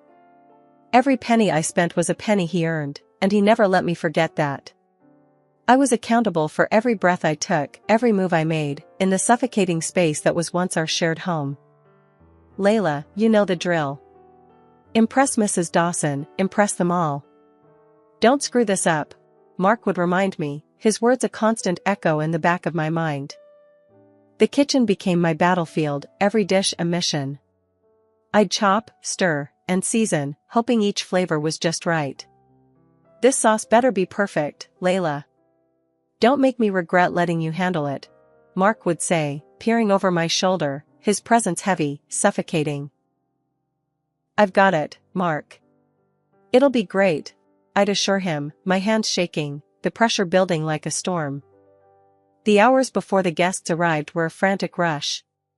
The clinking of dishes, the simmering of pots, the subtle alignment of cutlery. Every detail had to be flawless, not for pride, but for fear of Mark's wrath. As the guests started to arrive, the air would shift. Mark, the tyrant at home, transformed into Mark, the gracious host. Ah, Mrs. Dawson, what an honor to have you. Layla has outdone herself tonight, he'd boast, his arm around me, a hollow gesture, for the audience. The night would progress, a charade of laughter and clinking glasses. Mark's colleagues, oblivious to the reality, would praise the ambience, the food, the impeccable hostess. Layla, you've outdone yourself. This is exquisite, they'd compliment, their words a bitter reminder of my invisible chains. Oh, it's nothing. Just something I whipped up, I'd reply, my smile hiding the turmoil within, my hands aching from the effort to keep the facade alive. But the real performance began when the guests left. Mark's mask would fall off, his true colors, dark and cruel, splashing over the remains of the night. The steak was overdone, Layla. The decor, tasteless. And you were the biggest disappointment, he'd spit out, his words laced with venom, each syllable a strike to my already battered self. But the night wasn't over until Mark had his say, away from the prying eyes of the world. The salad was wilted, Layla. And those curtains? A tacky choice. You always find a way to embarrass me, he'd hiss, his words a torrent, washing away any sense of accomplishment I might have felt. I tried, Mark. I really did. Mrs. Dawson seemed to enjoy it. I'd defend weakly, my defense crumbling under his intense glare. Seemed? I don't pay you for seemed, Layla. I need perfection. You can't even get a simple party right, he'd retort, his voice cold, devoid of any understanding or love. The aftermath of the parties was always the same. The silence of the house echoed my loneliness, the leftover dishes a metaphor for my life with Mark, a mess, waiting to be cleaned up, waiting for a new day to start the charade all over again. The days turned into weeks, and the weeks into months, each one bringing a heavier silence and a colder distance between Mark and me. It wasn't just the contempt or the harsh words anymore, it was something else, something more sinister, lurking in the shadows of our hollow home. Mark's late nights became more frequent, each return home later than the last, each excuse more flimsy than the one before. "Work, Layla. It's all work. You wouldn't understand," he'd say, his words slurred, the stench of alcohol mixed with something sweeter, something unfamiliar, clinging to his clothes. I tried to ignore it, to bury my suspicions under the mountain of my daily chores. But the whispers in my mind grew louder, impossible to silence. "Mark, you're home late again. Is everything okay at work?" I'd ask, my voice shaky, tiptoeing around the truth I was too afraid to face. "Everything's fine, Layla. Better than fine. Stop nagging, would you?" He'd snap, his eyes avoiding mine, his body language screaming the lies his mouth wouldn't admit. The signs were there, bold and glaring. The late-night calls he'd quickly silence, the sudden spurts of cologne before he'd leave the house, the way his eyes stopped meeting mine. "Who was on the phone, Mark?" It sounded important. I'd inquire, my heart pounding against my chest, bracing for his reaction. "Business, Layla. Just business." "Why can't you just mind your own?" he'd retort, his impatience a thick veil, covering the truth. It wasn't just his words or his actions, it was the gut-wrenching feeling that crept up on me in the dead of night, the realization that the man I shared my bed with was a stranger, his thoughts, his desires, existing in a world I was no longer a part of. Mark's late returns had become the norm, each night a repeat of the last. His excuses were thin, his demeanor colder, each step echoing in the hollow space between us. The smell of alcohol had become a part of him, a constant reminder of the distance growing between us. "Mark, it's late. You smell of liquor again. Where were you?" I'd ask, my voice low, barely hiding the tremble of my fears. "It's none of your business, Layla. Just mind your chores and stop prying," he'd snap back, his words sharp, cutting through the tense air. The nights dragged on, each one longer than the last. Mark's presence in the house felt like a storm, unsettling and unpredictable. One night, it all came to a head. He stumbled through the door, more inebriated than usual, a cloud of unfamiliar perfume trailing behind him. "Here, deal with this," he slurred, tossing his coat at me like I was nothing more than a coat rack. "Clean it. I need it for tomorrow," he commanded before staggering off to bed, leaving me standing there, coat in hand, heart in pieces. As I started to shake out the coat, something unexpected fell to the floor. It was a document, official and ominous. I picked it up, my hands trembling, my mind racing. It was a divorce application, completed and signed. Mark's signature, a mark of the end, lay there, stark and final. I stood there, stunned, the paper heavy in my hands. Then, something unexpected happened. A laugh escaped my lips, not a laugh of joy, but one of realization. This was it, the last straw, the final insult to the injury that had been my life with Mark. But I said nothing to him. No, this wasn't a moment for words. This was a moment for action, for decisions, for change. I took a deep breath, the weight of the years bearing down on me, the weight of the decision lifting me. That night, I didn't cry. I didn't question. I didn't doubt. I made a choice to act, to move forward, to reclaim the life that had been mine before it became ours. Mark had made his move, and now it was my turn. The path wouldn't be easy, but the hardest decisions rarely are. That morning, the sun seemed to shine a bit differently, casting a new light on the familiar walls of the home I shared with Mark. I handed him his coat, freshly cleaned, a routine task that felt strangely final. He barely acknowledged it, his mind already on the day ahead. "Layla, what's for breakfast?" "Make it quick, I'm in a hurry," Mark said, his voice sharp, slicing through the quiet morning. I replied with a calm I hadn't felt in years. "It's almost ready, Mark. Your usual." He grunted in response, his attention fixed on his phone. As he ate, I noticed how the distance between us had grown, a chasm that no words or actions could bridge anymore. When he finished, he pushed the plate away and stood up, ready to leave for work. "Remember, Layla, we have guests tonight. Make sure everything is perfect, especially for Mrs. Dawson. And this place," he gestured around, "better be spotless." His words, once the dictators of my actions, now felt hollow, empty of the power they once held over me. "Of course, Mark. Everything will be ready," I said, the edges of my lips curling into a faint, knowing smile. After he left, the silence of the house enveloped me. It wasn't suffocating anymore, it was liberating. I looked at the divorce papers I had signed and filed at court. Each word on those pages was a step towards reclaiming my life, a life I had almost forgotten in the shadows of Mark's imposing presence. The next few days were a blur of newfound purpose. I updated my resume, scoured job listings, and even attended a couple of interviews. The world outside, which I had viewed through the tinted glasses of my married life, now opened up with colors of hope and possibilities. Then, one morning, as if on cue with the life I was slowly leaving behind, Mark announced another one of his parties. "Layla, we're having guests tonight. My team and Mrs. Dawson. I don't need to remind you how important this is. Get the house ready, and the dinner better be impressive." His words fell on deaf ears. The Layla he was addressing no longer existed. I wasn't the trembling, eager to please wife anymore. I was a woman on the brink of a new beginning, standing on the ashes of a life I was ready to leave behind. He left for work, and the house felt different. It felt like my space, not the battleground it used to be. I made myself a simple lunch, savoring each bite, each moment of quiet, knowing that the evening would bring the final act of the farce my marriage had become.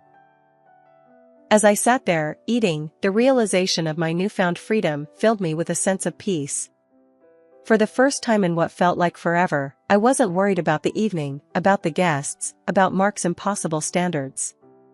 I had stepped out of the role he had cast me in, shedding the character of the docile, subservient wife.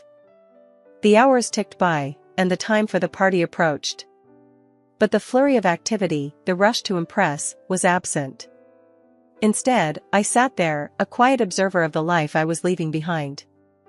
Mark would be home soon, expecting a house buzzing with preparations, the air filled with the aroma of a lavish dinner. But what he would come home to was the stark reality of a marriage that had crumbled, a partnership that was no more. I wasn't afraid.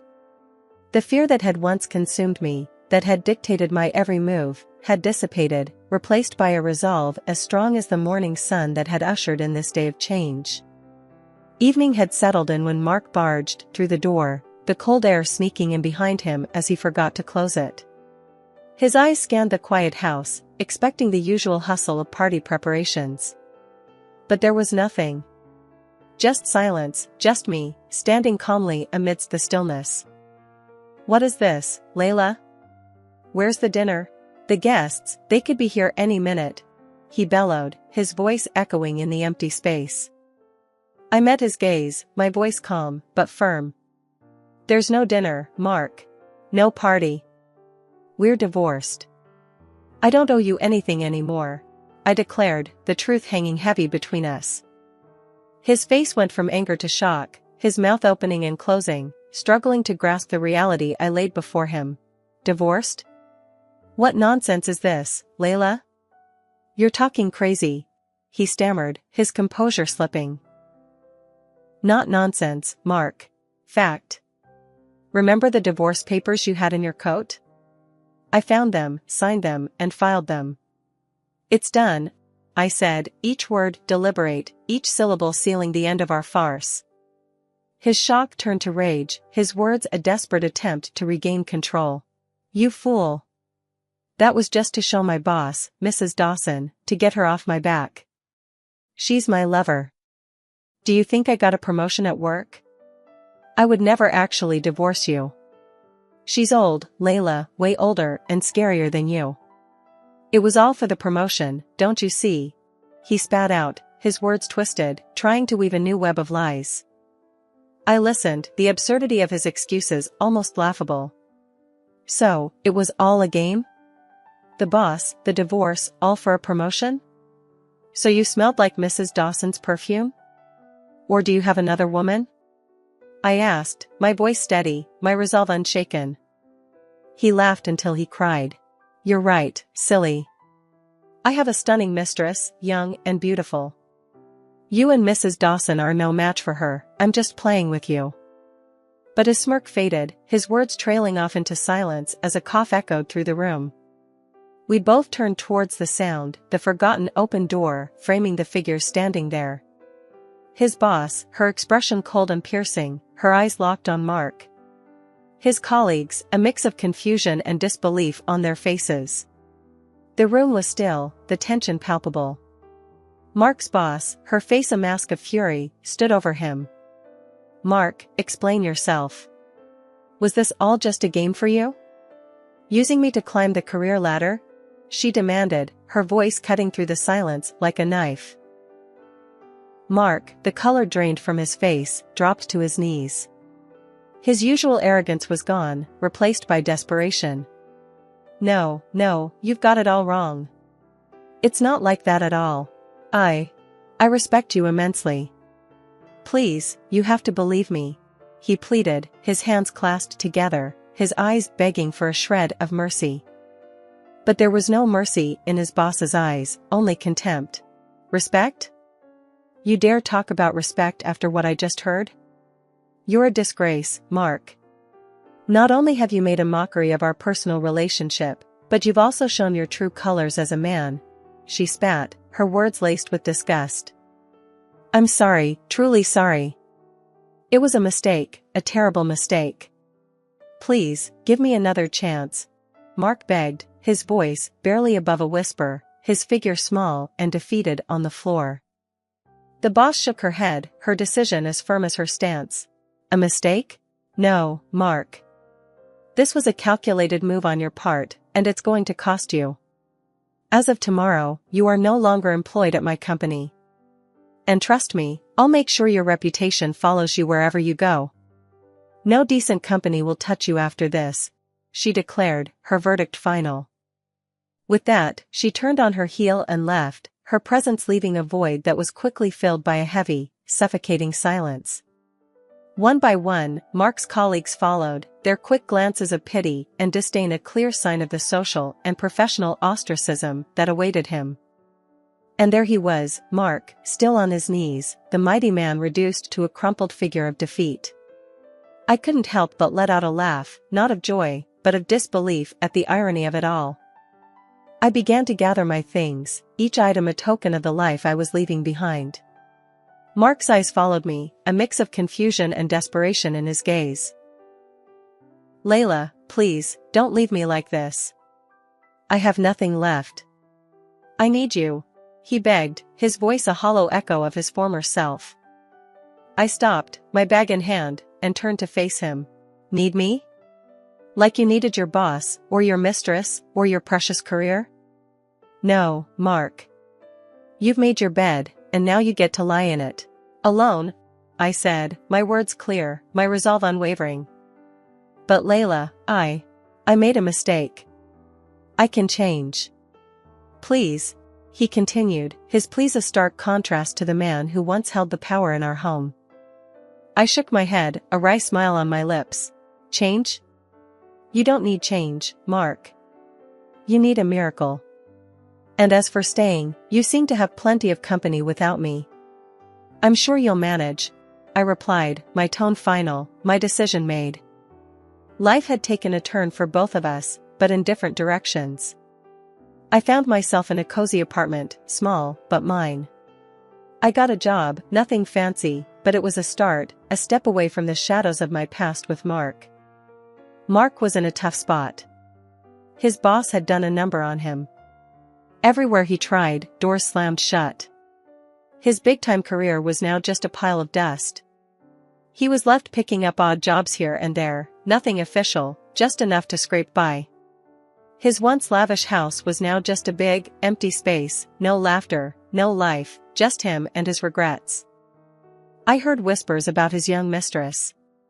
She was out as soon as the cash stopped flowing. Can't say I was surprised.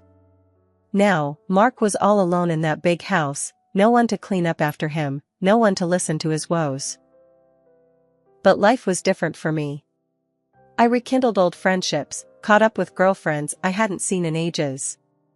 There were laughs, shared memories, and support, something I hadn't felt in a long while. One day, over coffee, a friend noticed the change in me. "You're different, stronger," she said, a smile lighting up her face. I smiled back, feeling the truth in her words. "Yeah, it's been tough, but I'm getting there. Thinking about getting some help, too. Talking to a psychologist, you know?" She nodded, understanding in her eyes. "That's great, really great. You're taking control, moving on." Mark's loss, totally. I chuckled, the sound light and free. "Yeah, Mark's on his own path now. Heard he's barely getting by. His mistress left him, too." Her eyes widened. "Seriously?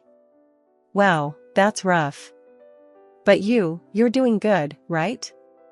Reconnecting with folks, thinking about therapy?" I nodded, a sense of pride swelling in my chest. "Yeah, it feels right. It's about time I took care of myself, you know?" Life had changed, and so had I. The apartment slowly filled with traces of a new beginning. The job, the friends, the future therapy sessions, they were all pieces of a new life I was building, brick by brick. Each night, as I turned off the lights, I felt a sense of peace. I had faced the storm, emerged stronger, and was now ready for whatever lay ahead. A new day, a new challenge, a new horizon. Not as Mark's shadow, but as my own person, unafraid and undeterred, ready to write my own story. Hey, I'm Ellen. Just crossed 45 and I line up the numbers for a living, crunching them from my home workspace, a perk my husband, Jake, is all in for. It's an arrangement that's got the thumbs up from my folks too, since they're the brains behind a sports store which Jake's been running. Jake took charge of the family business a bit after we got hitched. He was the life of the place, and now at 45, I'm still at home doing the books while he's the main guy at the shop. We got on like a house on fire in the beginning. I was 37 when we clicked, kind of late-ish, but he was worth it. Making everyone laugh was his thing, and my parents liked him straight away. Didn't matter to us, we didn't have kids. He was cool with it, really cool. Life was sweet. We ate together, shared house jobs, the works. But as the years ticked by, things kind of soured. He'd come home only when the streets were empty, and I'd be alone cleaning and making sure everything was right at home. When I'd ask for a bit of help, he'd just say, "That's all on you."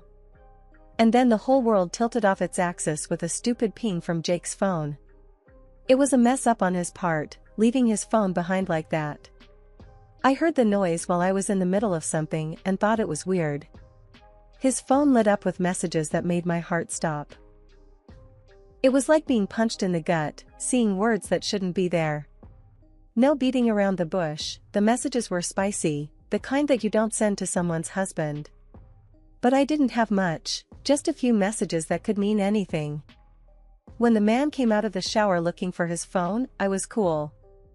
"You forgot this," I said and slid the phone over. His hand snatched it up quick. "Thanks," he mumbled, and before diving into his inbox, he asked, "Anything interesting happen while I was gone?"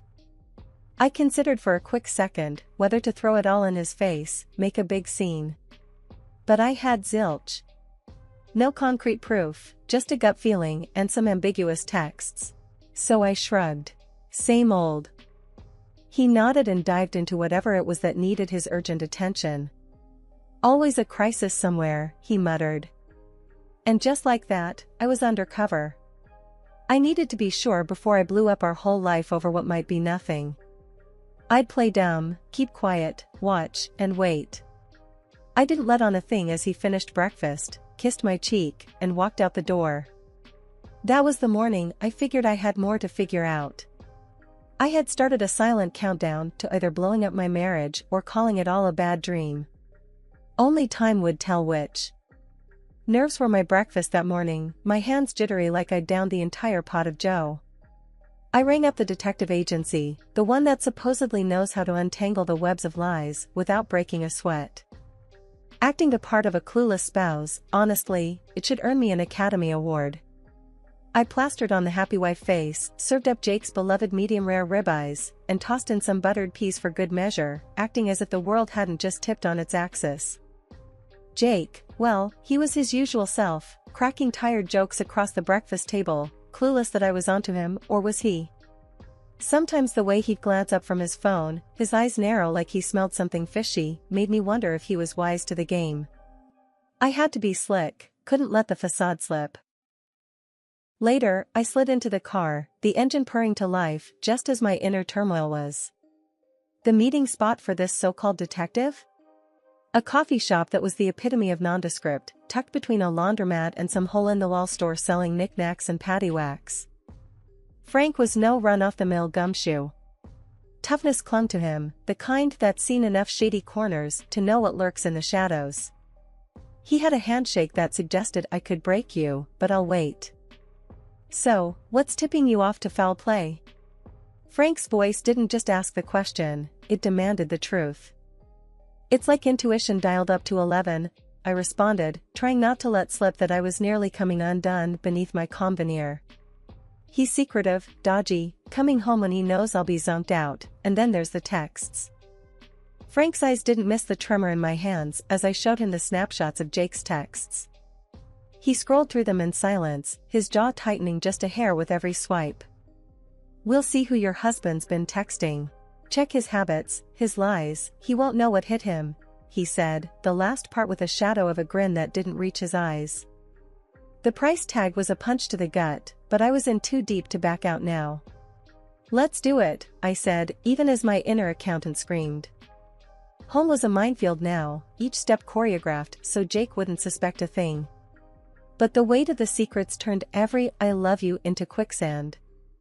Jake settled on the couch, the blue TV glow casting ghostly shadows. You've been off. Everything okay?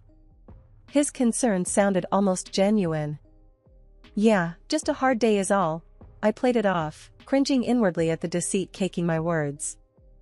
He grunted, half listening, thumbing his phone like it was wired to his survival. If you say so. The bedroom was my escape, but sleep was a joke. As I laid in the dark, waiting for the eventual weight of him on the other side of the bed, each creak of the house was a whisper of what might come to pass. The skies were a nasty shade of gray, and my phone wouldn't stop going off with warnings. Tornadoes coming, Ellen, they said, and you could feel it in your bones it was true. Jake was all business, pulling stuff from the shelves like a man with a plan. Basement. Now, he said, without looking up. I'm grabbing supplies. You, get the weather radio from the barn. Didn't sound like a suggestion.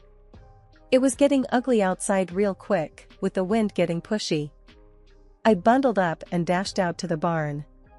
The clouds were low, and I wondered if they were trying to tell me something. The barn was a black hole. I felt around for the light but gave up quick.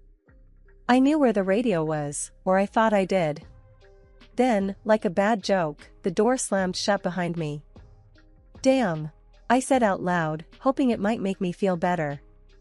It didn't. Jake. No answer, just the wind being a bully to everything in its path. I pushed at the door, but it was like pushing against a brick wall. What the heck? I muttered, and then it hit me like a slap, this was no accident. The door had been shut tight from the outside. Jake? This ain't funny, I said, louder this time, but the wind stole my words. I banged on the wood so hard my hands hurt, but the door didn't budge. Then I got it. This was Jake's doing. Why? I whispered, more to myself than anyone who could hear. A bad taste settled in my mouth. I kicked at the door, not because I thought it'd open, but because it felt better than doing nothing. Hey! I shouted. Nothing. Just the sound of hell's bells ringing outside as the tornado chewed up everything in its path. I should have been scared for my life, I guess. But it was the betrayal that stung me fierce. You expect the weather to turn sour, but you don't expect it from your husband. I'm stuck in here, Jake. I screamed at the door. But Jake, well, he wasn't there to hear. In the pitch black, I stumbled around, feeling dumb and lost. A radio that might save my skin was useless if I couldn't tell the world I was trapped. Minutes piled on top of each other. I felt each one. The barn was an old beast, groaning in the wind, and I thought about that tornado touching down, about how this barn would probably go first. I'd never been one to panic, but that tornado was stealing my nerve. With each boom and shake, my heart raced like a jackrabbit. This was it, then. Locked in a dark barn by the man who'd promised to always protect me, with a monster storm on the way. My heart was beating so damn loud, I could barely hear the roar of the wind picking up outside. I was banging on the barn door until my hands felt like they were on fire. Then his voice cut through the noise like a cold streak. "I'm sorry, Ellen, but this is for the best. You'll be gone, and I'll be free," Jake stated, plain as day. Free? My voice was shaky, raw from all the screaming. What the hell is that supposed to mean, Jake? There was a pause. I could imagine him out there, deciding how much to tell me. It means I'm leaving. With her. And the money. The money we'd both worked our guts out for. The money that was supposed to be for our future. With her, I repeated, the words tasting like poison. Yeah, with her. You know, the cute teller from the bank? Turns out she's got a thing for guys with a little cash. I kept pounding on the door, but I could feel the fight going out of me. And you're just gonna leave me here? For a tornado to, what? You think it's gonna just sweep me away, and you'll tell everyone it was some tragic accident? Sounds about right, he said, without a trace of the man I thought I knew. You can't. You just can't. I was hollering now, my throat raw. Jake's voice was fading as if he was backing away. Oh, I can, Ellen. And I am. Take care now. And just like that, the footsteps were gone. I fell silent for a moment, my breath coming in hard gasps. Then I started to scream. Help! Somebody, please! I wasn't ready to give up, not by a long shot. Please! I'm in here. The barn felt like it was closing in on me, the darkness so thick I could hardly breathe. My hands hurt too much for any more banging, so I just kept on screaming. Help! Between each shout, I listened hard. Prayed for the sound of a vehicle, the distant shout of a neighbor, anything. But there was nothing over the rage of the storm. I thought back to every conversation, every look that should have told me Jake was this kind of scum. How did I not see it? But beating myself up wasn't gonna get me out of this. I needed to stay alive long enough to sort out that mess. Anybody? I yelled over the wind. Can anyone hear me? I kept hollering, my voice cracking and breaking, until I couldn't scream anymore. I sagged against the splintered door, the ache in my body nothing compared to the raw scream of betrayal. Help! Hey, anybody! I bellowed again, the words tearing at my throat, raw and angry. I was Ellen. I'd been through storms before. Not like this, sure, not locked in a barn by the man I married, wishing a tornado on me. But I'd been through tough times. And I wasn't about to quit. Not now. Help me. I'm in here. I kept on screaming, even as the world outside screamed back at me. I was yelling my lungs out, voice all scratchy, when suddenly, I heard a click. The barn door creaked on its hinges, and there stood Mr. Donnelly with his dog, going nuts at his feet. What in the hot hell are you doing hollerin' in here, Ellen? Thought the wind yanked your brains out. He grabbed my arm, none too gently, and yanked me out of the barn. I was stumbling over my own feet trying to keep up with his brisk pace. His dog, a big old black lab, was jumping around, barking like it was all a game. We gotta get you to my place, now. Mr. Donnelly shouted over the sound of the howling wind. He was serious, more serious than I'd ever seen him. We pelted down the road, the wind trying to slap us sideways. By the time we burst into Mr. Donnelly's house, my heart was doing somersaults, and my breath was coming fast and harsh. He shoved me down the stairs, before I even had time to thank him. The basement was dim, lit by a couple of bare bulbs. It smelled like damp and old newspapers. We could hear the storm pounding on the house above, but down here, it felt like another world. "Coffee?" Donnelly offered, and I just nodded, still trying to wrap my head around everything. While the coffee was brewing, he sat across from me, arms crossed, the dog settled at his feet. "All right, Ellen. Spill it. What's got you locked up in a barn with a twister on your tail?" I took a deep breath, the warm smell of coffee filling the air. "Jake," I started, the name like a lead weight in my mouth. "He's locked me up to get taken by the storm." Mr. Donnelly stared, his eyes hard as flints. Son of a, and here I thought he was just the usual kind of fool. "Yeah, a fool," I muttered, feeling my hands ball into fists. "Got a plan for every dime, just not for me." Saying it out loud, it sounded even worse. Donnelly handed me a mug, the heat from the coffee seeping into my cold fingers. Well, hell, he picked the wrong woman to mess with. His lips twitched into what might have been a smile on a good day. Outside, the storm was still tearing at the world, but inside, sipping on Mr. Donnelly's coffee, I felt something like peace. Or maybe it was just the eye of the storm. "S'pose I've got some planning to do," I said, my voice steadier now. Donnelly nodded. "Start with resting. You look like you've been chewed up and spat out by a coyote." "Feel like it, too," I said with a weak chuckle. That's how I found myself in old man Donnelly's basement, with the storm overhead. But my own storm was just getting started. And when it hit, it wouldn't be nature's fury, it'd be mine. As I stepped out of Mr. Donnelly's basement with him right beside me, what hit me first wasn't the sight but the silence, the eerie kind that follows a big ruckus. It was like the world was holding its breath. Where the barn used to be, there was nothing but a jumble of wood scraps, broken tree limbs, and scattered stones.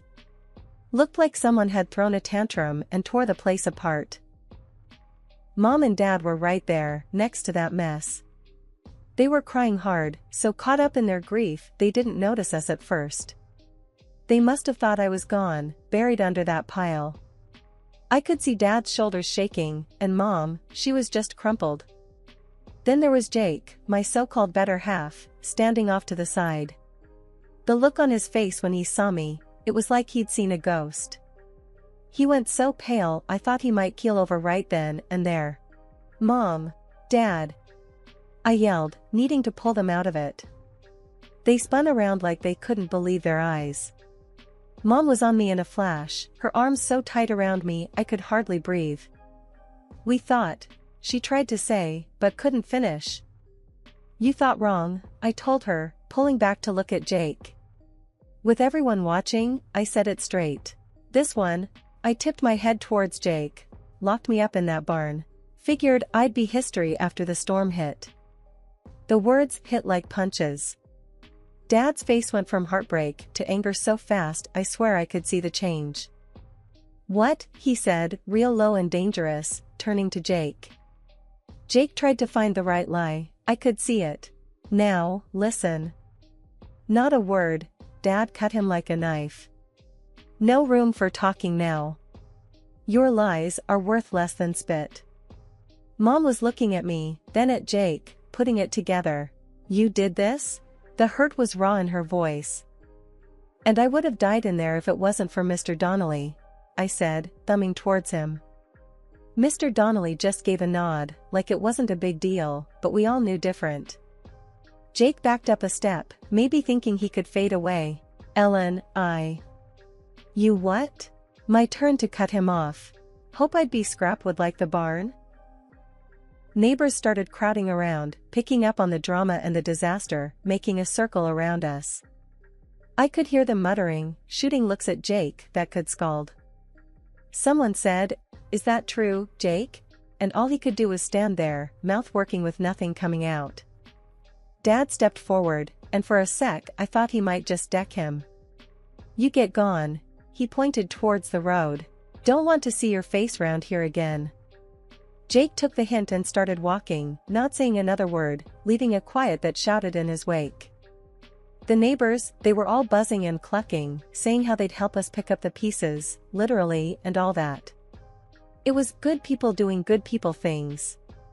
But right then, it all just washed over me like rain off a duck's back. Mom and Dad stayed close, like they couldn't quite believe I was real and standing there. They kept touching my arm, my back, just little pats, the kind that said 1,000 things. My phone decided right then to chime in. I pulled it out and there they were, pictures that painted 1,000 foul words. Jake and some woman, all smiles, living it up. In one, they were cheersing with drinks more expensive than the new roof we'd needed. My heart kicked hard against my ribs, anger rising hot and fast in my throat. I tossed the phone to Dad, not even wanting another look. The pictures made their rounds among the neighbors faster than a rumor. Skiing and gasps added a soundtrack to the unfolding drama. Is that, with our money? Dad's hands were shaking, but there was nothing weak in his voice. Looks like trust ain't all I invested in him, I said. Anger made my words come out cool and distant, like I was talking about someone else's life going up in smoke. Next to me, Mr. Donnelly spat on the ground, a well-worn sign of disgust. Always knew the boy's smile was too slick, he muttered. Dad looked like he was calculating how much that smile had cost us in cold hard cash. We'll be going to the lawyer first thing tomorrow, he declared. He won't get away with this. The neighbors nodded, murmuring agreement. It was comforting, in its own way, to have folks at your back when the world turned inside out. Tomorrow? My mom seemed to snap then. He will answer for his sins now. I understood that feeling boiling up inside her, but I knew if we were to wring this out for what it was worth, we'd need the law on our side. We'll get him, Mom. We'll get every cent back. It was a promise I intended to keep if it was the last thing I did. We spent a few minutes going back and forth about what to do next, but it was mostly just to keep our hands busy while our minds raced. What to fix first, what to sell, how to get back on our feet. I guess this is what they call a fresh start, I said, trying to find a silver lining. Dad let out a puff of a laugh. Fresh start, yeah. We'll clean this up. We always do. Underneath the turmoil, I could feel something new taking root. Maybe it was determination or just plain stubbornness. Either way, it felt good, like the first step on a long road to something better.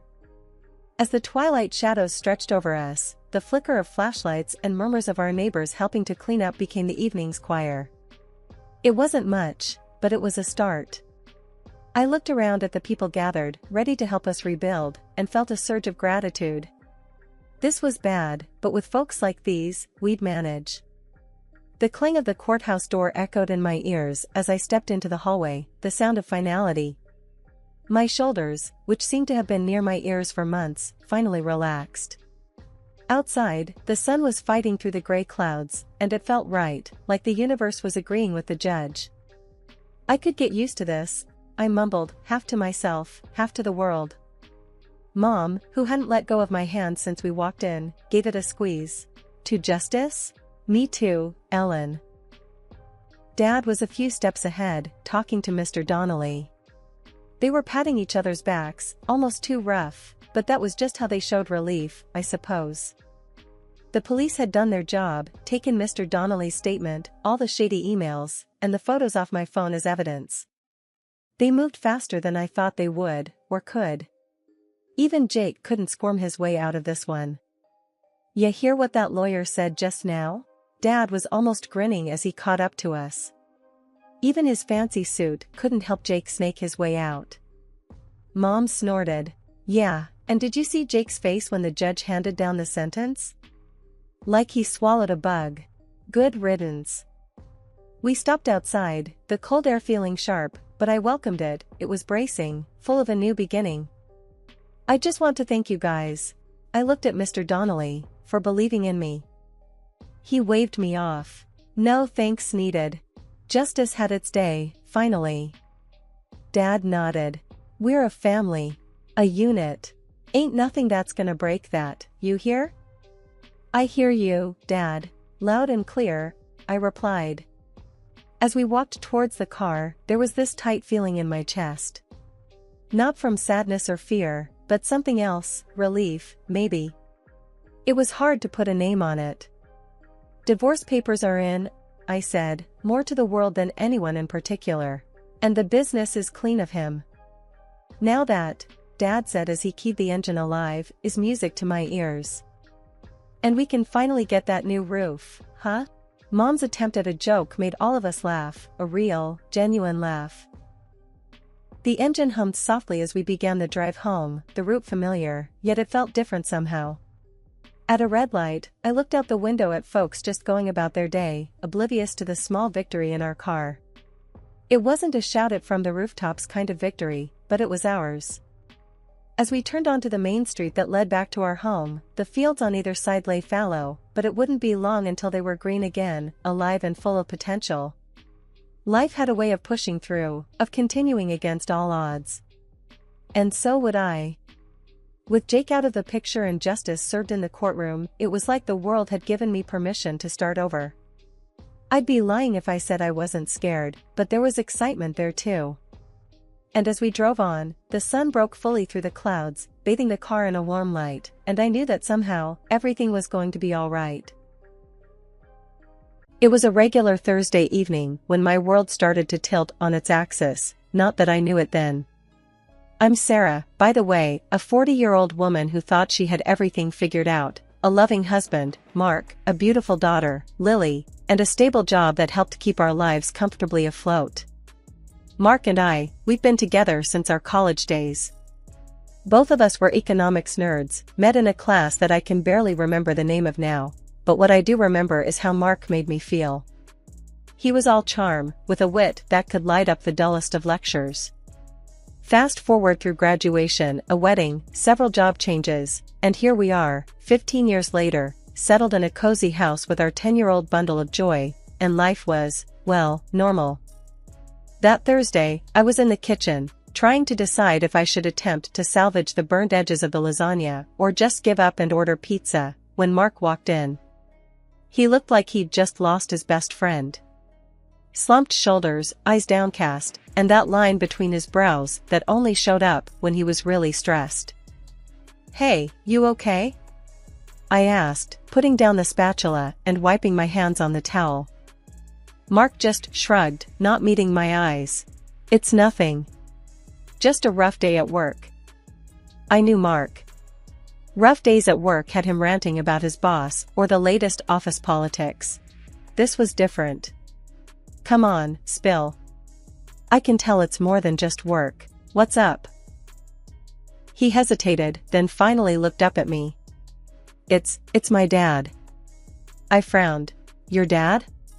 But you barely talk about him." "What about him?" "That's just it, Sarah.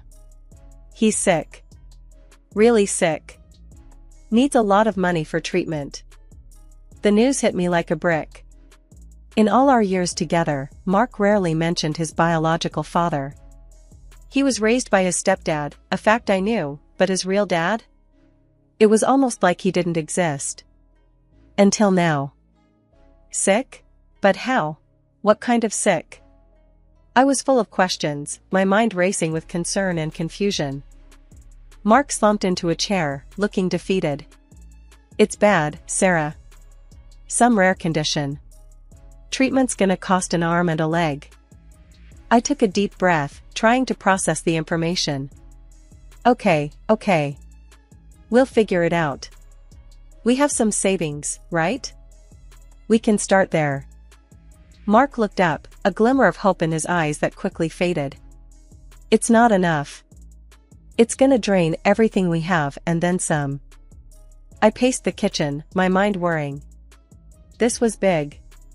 Our savings were meant for emergencies, sure, but this was huge. And yet, seeing Mark so broken, so desperate to help his father, a man I knew next to nothing about, it tugged at something in me. "Look, we'll make it work. We always do," I said, trying to sound more confident than I felt. "We can tighten the belt, cut back on some things. Your dad needs this, right? Mark nodded, looking up with those eyes that always seemed to see right through me. Thanks, Sarah. I knew I could count on you. But it's a lot. I don't know how to deal with all this. We talked late into the night, hashing out our finances, trying to come up with a plan. It was tough, tougher than anything we'd faced before. But we were a team, Mark and I. We'd get through this together, somehow. The next few days were a blur of phone calls, meetings with doctors, and financial planning. Mark was on edge, snapping at little things, which wasn't like him. But I chalked it up to the stress, the weight of his father's illness hanging over us like a dark cloud. The financial strain was one thing, but it was the emotional toll that really started to wear us down. Mark became more withdrawn, and I found myself walking on eggshells around him, trying to keep the peace while juggling our budget to make ends meet. One evening, after Lily had gone to bed, Mark and I sat down at the kitchen table, a pile of bills and our laptop open to our bank account in front of us. The air was heavy, charged with an unspoken anxiety as we tried to figure out our next move. Mark broke the silence, his voice low and strained. We need more money, Sarah. It's just not enough. Dad's treatment is more expensive than we thought. I rubbed my temples, feeling the onset of a headache. I know, Mark, but we're stretched thin as it is. We've cut back on everything we can. There's just no more to give. That's when Mark dropped the bombshell. What about your apartment? The one you inherited from your mom. If we sell that... I felt my heart stop for a second. Sell the apartment? Mark, you know that's for Lily. We promised we'd keep it for her future. Mark slammed his fist on the table, making me jump. Damn it, Sarah. This is my dad we're talking about. Your mother's gone, and Lily's got us. My dad has nobody else. I recoiled, shocked by his outburst. Lower your voice, Mark. Lily might hear, I hissed, my own temper flaring. And don't you dare bring my mom into this. That apartment is all I have left of her, plus it's our safety net. Our daughter's safety net. You can't ask me to give that up. Mark stood up, pacing back and forth like a caged animal. So what? My dad's life isn't worth as much as a damn apartment? Is that it? That's not fair, and you know it. I shot back, standing my ground. It's not about worth. It's about keeping our promise to our daughter.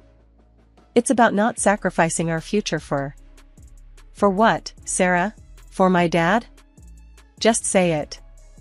You think he's not worth the trouble? The accusation in his voice cut me deep. Mark, stop it. This isn't about worth.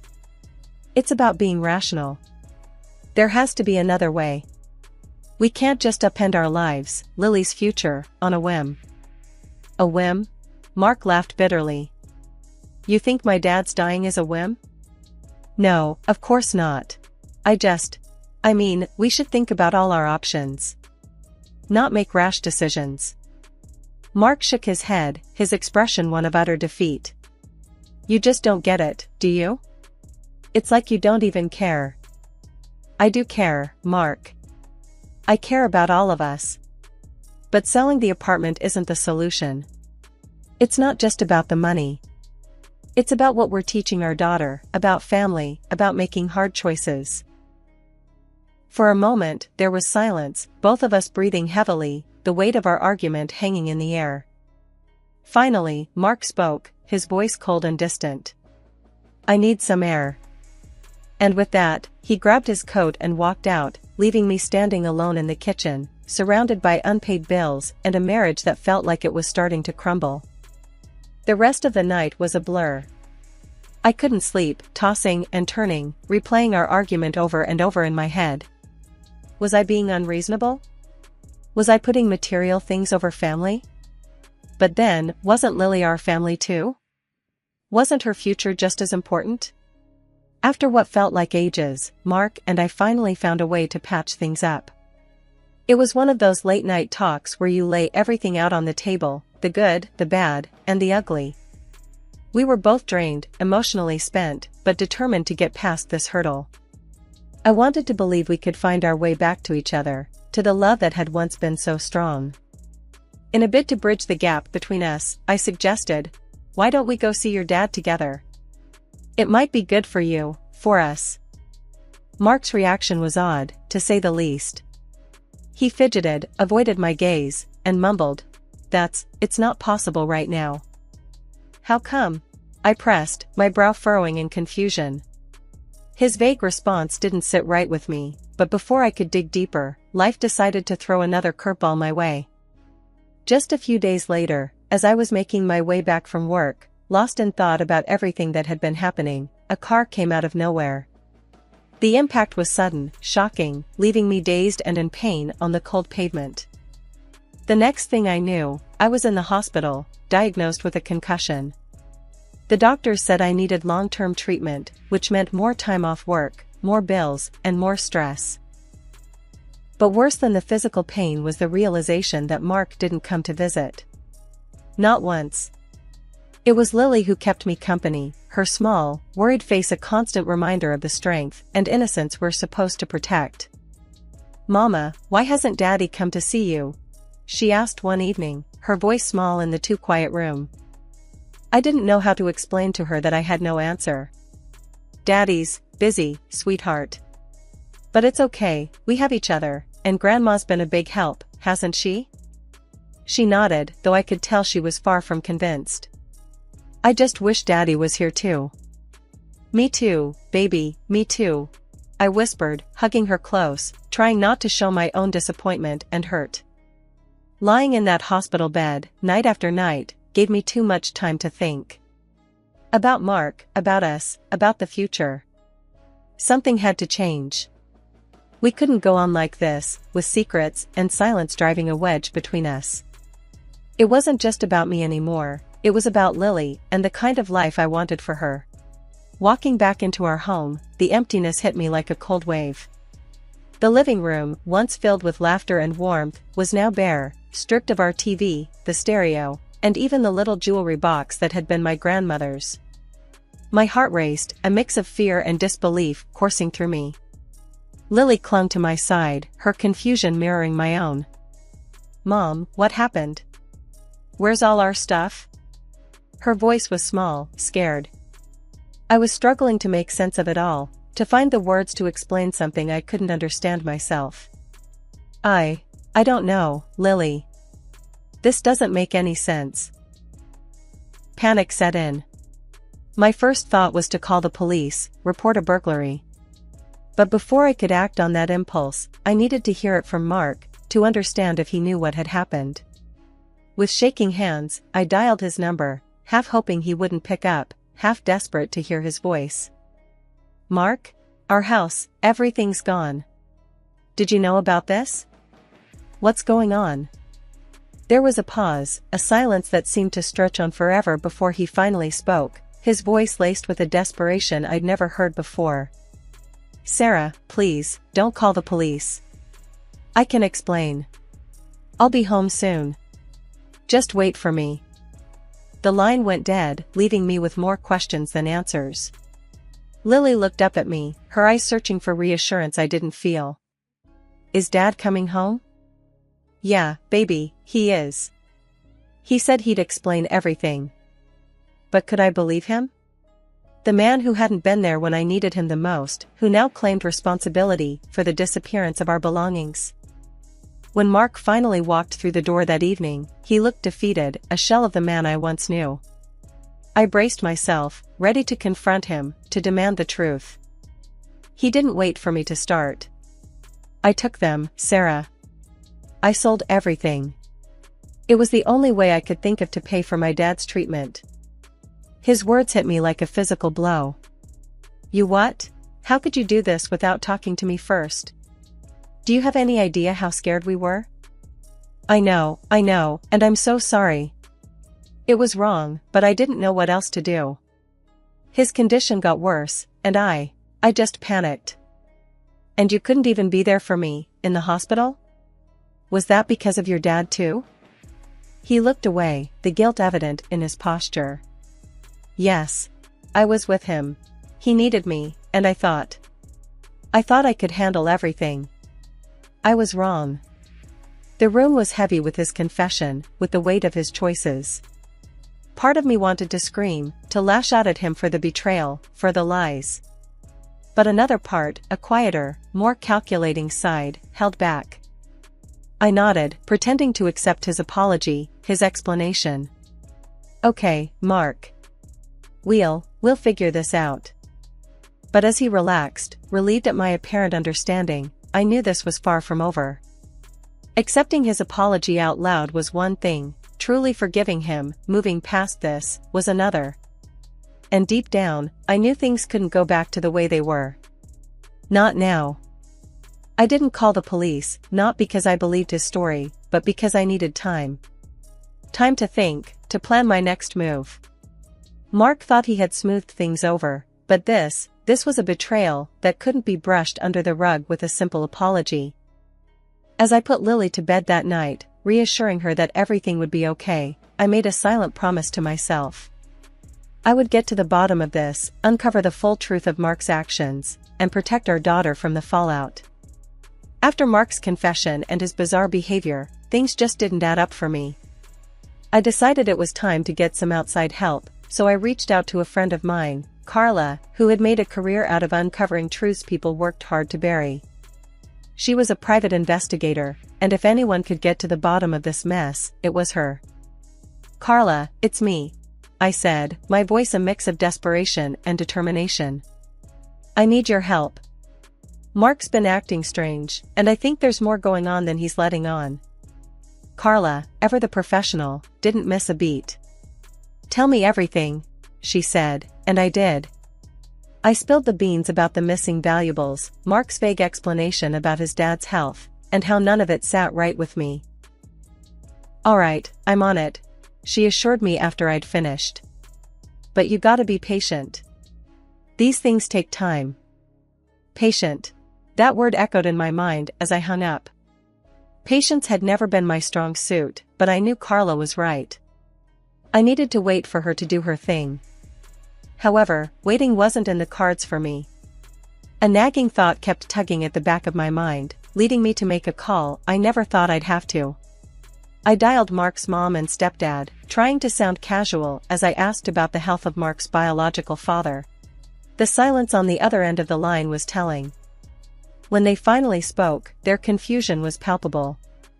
Sarah, dear, what are you talking about? Mark's dad passed away years ago. The floor might as well have opened up beneath me. Years ago? I echoed, feeling a mix of anger and betrayal swirling inside me. Yes, I'm so sorry. Did Mark not tell you? The concern in their voices was genuine, but it only fueled my growing sense of dread. No, he didn't. Thanks, I've got to go, I mumbled, ending the call as quickly as I could. I sat there, phone in hand, the pieces clicking into place. All the lies, the deceit, it all made sense now. Mark had been playing me, using his dead father as a ploy to siphon off our savings for who knows what. The revelation left me reeling, but I knew I couldn't confront Mark without solid proof of where the money was actually going. And for that, I needed Carla's findings. In the meantime, I played the part of the none the wiser wife, a role that chafed with every passing moment. Mark continued on as if nothing was amiss, unaware of the storm brewing just beneath the surface. Each day that passed was a test of my patience, a slow march towards the inevitable confrontation. But I was determined to wait, to gather all the ammunition I needed to face Mark with the truth. After what felt like an eternity, Carla finally called me with an update. My heart pounded in anticipation as I picked up the phone. Sarah, we need to talk. Can you meet me at the cafe on 5th? She asked, her tone serious. Sure, I'll be there in 20, I replied, trying to keep my voice steady, despite the storm of emotions raging inside me. Sitting across from Carla in the dimly lit cafe, the air felt heavy with unspoken truths. She slid a folder across the table towards me. Sarah, I found quite a bit. You sure you're ready for this?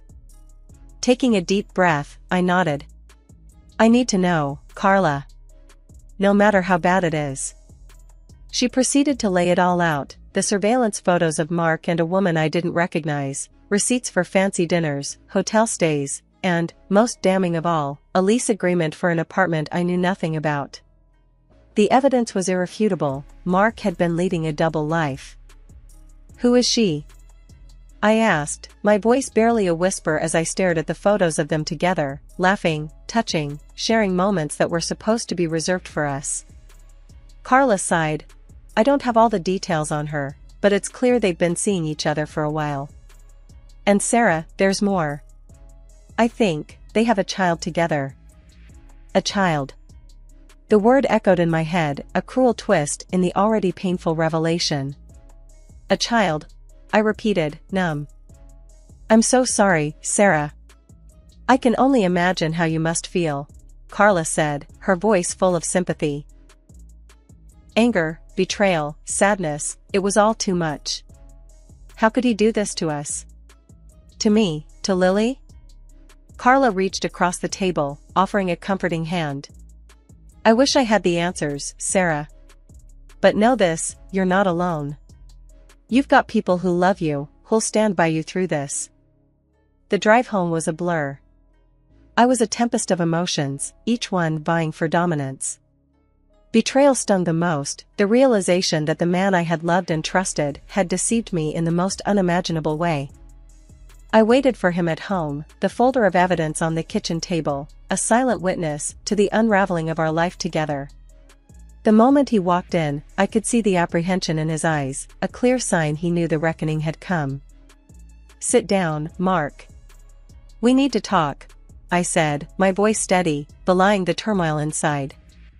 He complied, taking a seat opposite me, avoiding my gaze. Sarah, No. I cut him off, my hand raised to stop him. You've lied enough. It's my turn to talk. I know about her, Mark. And the child. I know everything. Mark's face paled, the reality of his situation finally sinking in. Sarah, I'm so sorry. I never wanted to hurt you. Sorry? You destroy our family, and all you can say is you're sorry? My voice rose in anger, but I quickly composed myself. This wasn't about unleashing my rage, it was about getting answers and deciding where to go from here.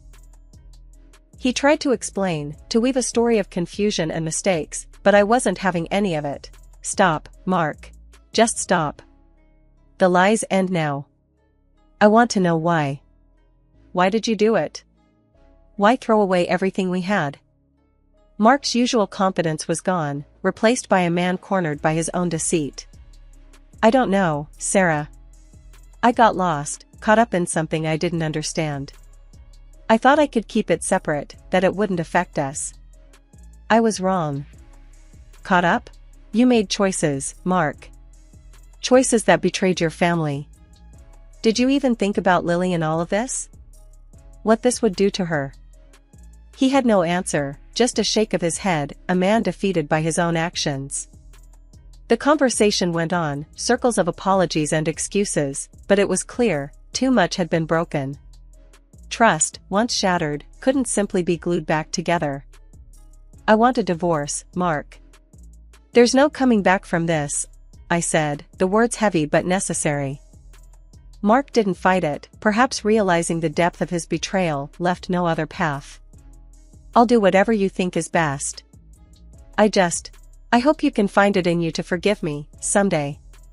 For Lily's sake. Forgiveness? That's a long road, Mark. Right now, I need to think about Lily and me, about how we move forward from this mess you've made. As he left the house that night, it felt like the closing of a long, tumultuous chapter.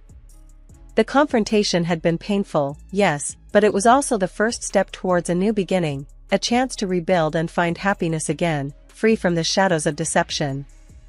After the dust settled on the courtroom battles, I found myself sitting across from Lily at our kitchen table, the weight of the last few months seemingly lifted off our shoulders. The judge had ruled in our favor, acknowledging the depth of betrayal and deceit Mark had entangled us in. He was ordered to pay a hefty sum for his infidelity, the lies about his father's health, and for all the things he'd taken and sold from our home. "Mom, does this mean it's all over now?" Lily asked, her spoon paused midair over her cereal bowl. I nodded, stirring my coffee, the steam curling up like the complicated emotions I felt. "Yes, baby, it's over. We can start fresh now." Lily smiled, a genuine, relieved smile that reached her eyes. "Good. I didn't like seeing you so sad." Later that day, I took a moment for myself, sitting in the quiet of our living room. The legal victory was bittersweet. Yes, Mark was being held accountable, financially at least, for the chaos he'd caused. But no amount of money could erase the betrayal or the impact it had on Lily and me. I heard from mutual friends that Mark and his new family were struggling, the financial strain causing constant arguments. It was a situation he'd brought on himself, choosing a path of deceit that led him away from us and into turmoil. His parents, once a part of our extended family, had cut ties with him, disgusted by his actions and the lies about his deceased father. It was a harsh reality, but one Mark had sculpted with his choices. As for me, I focused on rebuilding our lives, ensuring Lily felt secure and loved, something money couldn't buy. One evening, as Lily and I were arranging some new books on our shelves, a symbol of our new beginnings, she turned to me and said, "Mom, I'm glad we're together, just us. It feels right." Her words warmed my heart, echoing my thoughts. "Me too, Lily. We've got each other, and that's all that matters." Our journey hadn't been easy, and I knew challenges lay ahead. But as I looked at our little home, filled with love and laughter, I felt a sense of peace. We were moving forward, not just surviving but thriving, on our own terms. I remember the day I met Mark as if it were yesterday. It was my 30th birthday, and I was feeling pretty good about where I was in life. I worked as a project manager at a tech firm, a job I loved, not just for the work, but for the people I worked with. That day, however, brought someone new into the mix. I walked into the office, coffee in hand, and found everyone huddled around a tall, dark-haired guy by the water cooler. That was Mark, the new guy from marketing. I remember thinking he seemed a bit cocky, standing there with a smirk, telling some story that had everyone laughing. "Hey, Emily, meet Mark. He's joining us for the big project," my colleague, Sarah, said, waving me over. Mark turned and flashed me a grin that caught me off guard. "So, you're the birthday girl and the brains of this operation. Nice to meet you, Emily."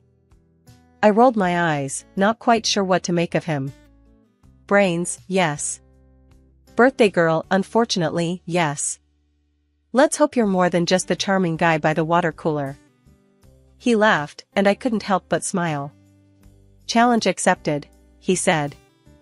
But for all our bickering, we made a great team. It wasn't long before our late-night work sessions turned into late-night chats about everything and nothing. Mark had a way of making me laugh, even when the stress was piling on. One evening, as we were wrapping up, he stopped and looked at me, a serious look on his face. "You know, Emily, I've worked at a lot of places, but there's something about this team, about you, that's different. It feels like home." I remember feeling my cheeks heat up, not sure what to say. "Well, this team is pretty special. And you're not too bad yourself, I guess." That was the start of it all. The late nights turned into dinners, and dinners turned into weekends spent together. Our colleagues weren't blind. Whispers and nudges followed us around, but we didn't care. We were in our little bubble, happy. Even Mr. Henderson, our stern, no-nonsense boss, seemed to soften when it came to us. I remember the day he called me into his office, a rare smile on his usually serious face. "Emily, I've seen a lot of office romances come and go. But you and Mark, there's something solid there. Just don't screw up the project, all right?" he said, half joking. I laughed, feeling a warmth in my heart. "Don't worry, Mr. Henderson, we've got the project and this," I said, a feeling of contentment settling in. And then came our wedding day. It was perfect, with our families, friends, and colleagues all there, sharing in our joy.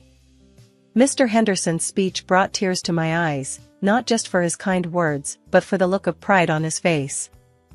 2 whole years had whizzed past since I, Emily, and Mark said our I do's. Living in the house I grew up in, now ours, felt like we were building something special, something ours. Mark's touch turned the place from a house to a home. His care and affection were in the little things, the way he'd leave notes on the fridge, the surprise weekend getaways, or how he'd dance with me in the living room to no music at all.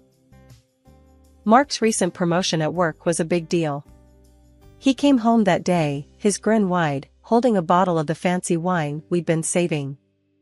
"Guess who's the new sales director?" he beamed, popping the cork. I jumped into his arms, laughing. "I knew they'd see how amazing you are. We need to celebrate." As we clinked glasses, I couldn't help but feel proud. Mark was more than just a smooth talker, he had a knack for making people feel seen, heard. But sometimes, I wondered if I was still fully in that picture. Mark's parents, Ted and Martha, were a hoot, loud, loving, and in our business more than I'd admit. Every Sunday dinner turned into an inquisition about grandkids. "So, Emily, Mark, what's the holdup? We're not getting any younger, and we need little feet running around." Martha would nudge, her eyes gleaming with expectation.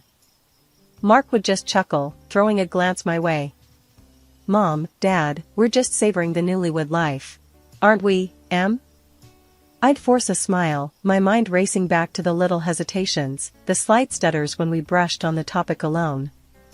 One chilly evening, the house was quiet, the kind of silence that begs for tough questions. I found Mark on the porch, his eyes fixed on the stars. "Mark, can we talk?" "About us, about kids," I said, my voice steadier than I felt. He didn't turn, just nodded slowly. "Sure, Em. What's on your mind?" I hesitated, the words heavy on my tongue. "Do you really see us starting a family? I mean, it's okay if you're not ready, but I need to know we're on the same page." Mark sighed, running a hand through his hair. "Em, I love you. You know that. And yeah, I want kids, but not yet. Work's crazy, and we've barely had time to be US. Let's just enjoy this, just a bit longer, okay?" His words hung in the air, a mix of reassurance and something else, something like distance. I wanted to believe him, to dive into his embrace, and forget my worries. But the way he wouldn't meet my eye, the way his voice wavered, it stuck with me. Dinners with Ted and Martha kept the question of grandkids on the table. Each time, Mark's answers felt more rehearsed, his smiles a bit strained. One Sunday, as Martha brought it up again, I watched Mark closely. "You know, Mark, a little one would mean the world to your mom and dad," I prodded gently. Mark's fork paused midair. "Yeah, I know, Em. And it will happen, just, not right this second. There's plenty we gotta figure out first." Ted chimed in, his voice booming as always. "Son, life's short. Don't keep putting off the good stuff for some perfect moment that might never come." Mark forced a laugh, but it didn't quite reach his eyes. "I hear you, Dad. But trust me, it's all about timing." It was a crisp Tuesday morning when my world began to crumble. I'd been feeling off for a while, a nagging fatigue that no amount of sleep could fix. Mark noticed too, his furrowed brows telling me he was worried, even if he didn't say it out loud. "Em, you sure you're okay? You've been looking kinda pale," Mark said one morning as we shared a quiet breakfast.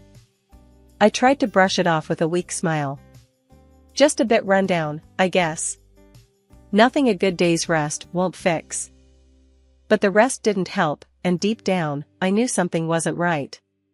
The day I finally decided to see the doctor, I could feel Mark's tension, his usually steady hands fumbling with the car keys.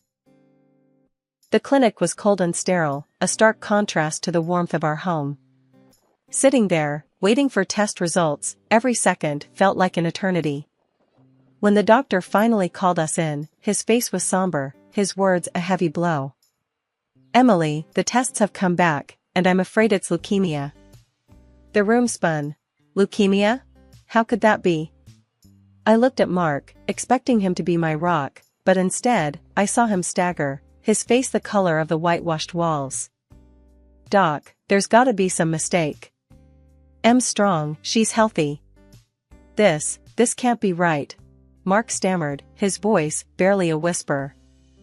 The doctor's eyes were kind but firm. "I'm truly sorry. But we need to start treatment immediately. Time is crucial here." The ride home was silent, the air thick with unsaid fears and unshed tears. Mark was there, but his presence felt distant, like he was retreating into a shell I couldn't penetrate. The following weeks were a blur of hospital rooms, 4 drips, and the constant beeping of machines. I was fighting the biggest battle of my life, but it felt like I was fighting it alone. Mark's visits became sporadic, his excuses flimsy. "Work slammed, Em. You know how it is. But I'm here for you, always," he'd say, his gaze drifting to the clock more often than my eyes. I wanted to scream, to shake him and wake him up to our reality.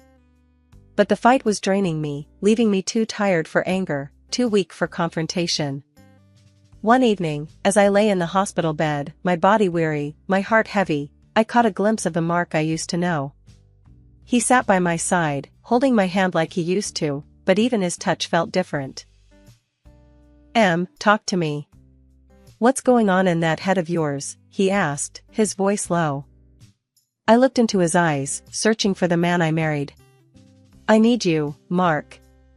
Not just the version of you that shows up and nods along. I'm scared, and I feel like you're not really here with me." He flinched, as if my words were physical blows. "I am here, Em. It's just, this place, the sickness, it's a lot to handle. But I'm not going anywhere, okay?" His words were meant to comfort, but they felt hollow, rehearsed.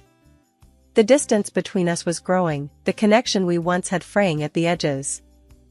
The hospital room, with its constant beeps and the sterile smell, became my new normal. But that day, something was off. It wasn't the usual unease of being sick, it was something deeper, a gut feeling that something was about to shatter my already fragile world. I was half dozing when I heard the door creak. Mark slipped in, his footsteps hesitant. I kept my eyes closed, feigning sleep, a part of me not ready to face another hollow conversation. But then I heard it, the soft buzz of his phone. His voice, usually so warm towards me, was different now, hushed and laced with excitement. "No, baby, she's asleep. I can talk," he whispered, and my heart froze. "Baby?" He never called me that.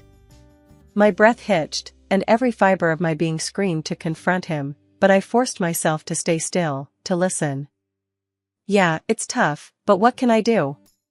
Just waiting for this whole mess to be over," he continued, and I felt a sting in my chest. This whole mess? Was that what our life, our love, had been reduced to? I heard a soft laugh from him, one that used to be reserved for our inside jokes. "Oh, the inheritance? Yeah, it's all sorted. The house, the savings, it'll all be mine soon enough. Just gotta play the part a bit longer." Tears welled up in my eyes. The man I loved, the man I trusted with every piece of me, was plotting his future on my demise. I was nothing more than an obstacle in his path, a mess to clean up. The pain of the betrayal was sharper than any needle, any treatment I had endured. "But babe, let's not talk about that now. Tell me what you're wearing," he murmured, and that's when I felt it, the rage, burning through the fog of medication and despair. I wanted to leap up, to scream, to make him see the monster he had become. But my body was weak, my voice a mere shadow of its former self. All I could do was lie there, tears streaming silently, as I listened to the man I had vowed to spend my life with, weaving plans that didn't just exclude me, they relied on my death. After what felt like an eternity, he ended the call, planting a cold kiss on my forehead. "Sleep tight, Em. I'll see you tomorrow," he said, the deceit dripping from each word. The door clicked shut, and I was alone again, truly alone. The room felt colder, the walls closing in. I was stuck in a nightmare, and the one person who was supposed to be my partner, my protector, was the one holding the knife to my heart. The morning after that chilling discovery, I knew I had to act fast. My first call was to Mike, my lawyer, who'd always been more of a family friend than just a suit with a briefcase. "Mike, it's Emily. I need you here, pronto. We gotta change my will," I said, my voice firm, leaving no room for questions. He didn't hesitate. "I'm on it, Em. I'll be there today. We'll sort everything out." When Mike arrived, he didn't waste time with pleasantries. "Alright, Emily, let's make sure everything you've worked for goes where you want it. No details needed, I trust you. Just tell me what you need." I laid out my wishes, ensuring Mark wouldn't see a dime of what I'd built. It was more than just securing my assets, it was taking back control. In the following days, I played my part well. Whenever Mark visited, I'd close my eyes, feigning sleep, but under my blanket, my phone was recording every word he said. His voice, once filled with love, was now dripping with anticipation for a life without me, talking to his mistress about how they'd splash my hard-earned cash. The act was almost perfect until the day Dr. Adams came with a heavy heart. "Emily, I won't sugarcoat it. Without a bone marrow match, we're looking at a few months at best."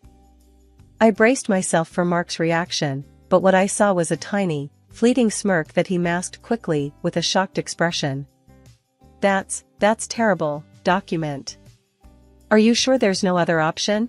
he said, his voice oozing fake concern. It was a performance worthy of an award, but I'd seen behind the curtain, and the show meant nothing to me now.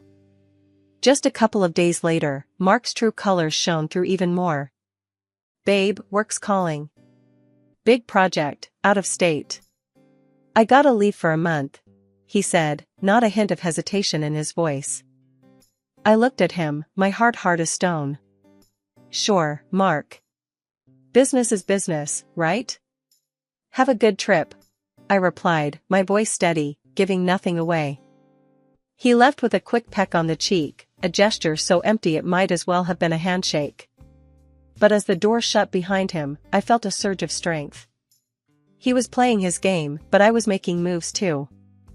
With Mark out of the picture, the hospital room felt less like a cage and more like a quiet space for battle. It was just me, the nurses with their silent nods of encouragement, and Dr. Adams, whose steady presence was a beacon of hope in the sterile sea of white. Then, one bright morning, Dr. Adams burst in with a grin that stretched ear to ear. "Emily, you're not going to believe this. We found a match. A bone marrow donor. It's a chance, a real chance at a new start." The words hit me like a ray of sunlight in the dark. "Are you for real, Doc?" That's something else." He nodded, his eyes twinkling with a mix of professionalism and genuine joy. "It's as real as it gets, Emily. We've got to move fast, prep you for the transplant. It's not going to be easy, but you're a fighter. I've seen it." That news was the turning point. It wasn't just a thread of hope, it was a lifeline, pulling me back from the edge. But it wasn't just my health on the line. It was my entire life, a life that Mark had tried to steal away, piece by piece. The eve of the transplant, I lay there, the beeping monitors now a familiar chorus in the background. The road ahead was scary, sure, but each step felt like a step away from Mark's shadow, towards a life that was truly mine. Out of nowhere, my phone buzzed, Mark's name flashing on the screen, a reminder of the life I was leaving behind. "Hey, Em. How's it going? Just wanted to check in." His voice, once a source of comfort, now felt like a distant echo. "Just the usual, Mark. Battling on while you're off playing businessman," I replied, my voice sharp, leaving no room for his fake sympathy. There was a pause, a crack in his polished facade. I'm doing this for us, for our future. Just hang tight, okay?" I almost snorted. "Sure, Mark. You do what you have to. I'm doing what I need to do here." The call was short, his words empty. But I was no longer the Emily he thought he knew. I was stronger, ready to face the battle head-on. The day of the transplant dawned, a mix of anxiety and determination. The nurses were my quiet army, their words of encouragement my shield against the fear. "You're the bravest person we know, Emily. You've got this," they said, their hands firm and reassuring.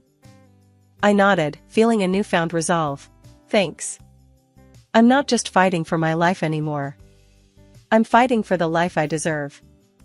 As the meds kicked in, drawing me into darkness, my last thought was clear.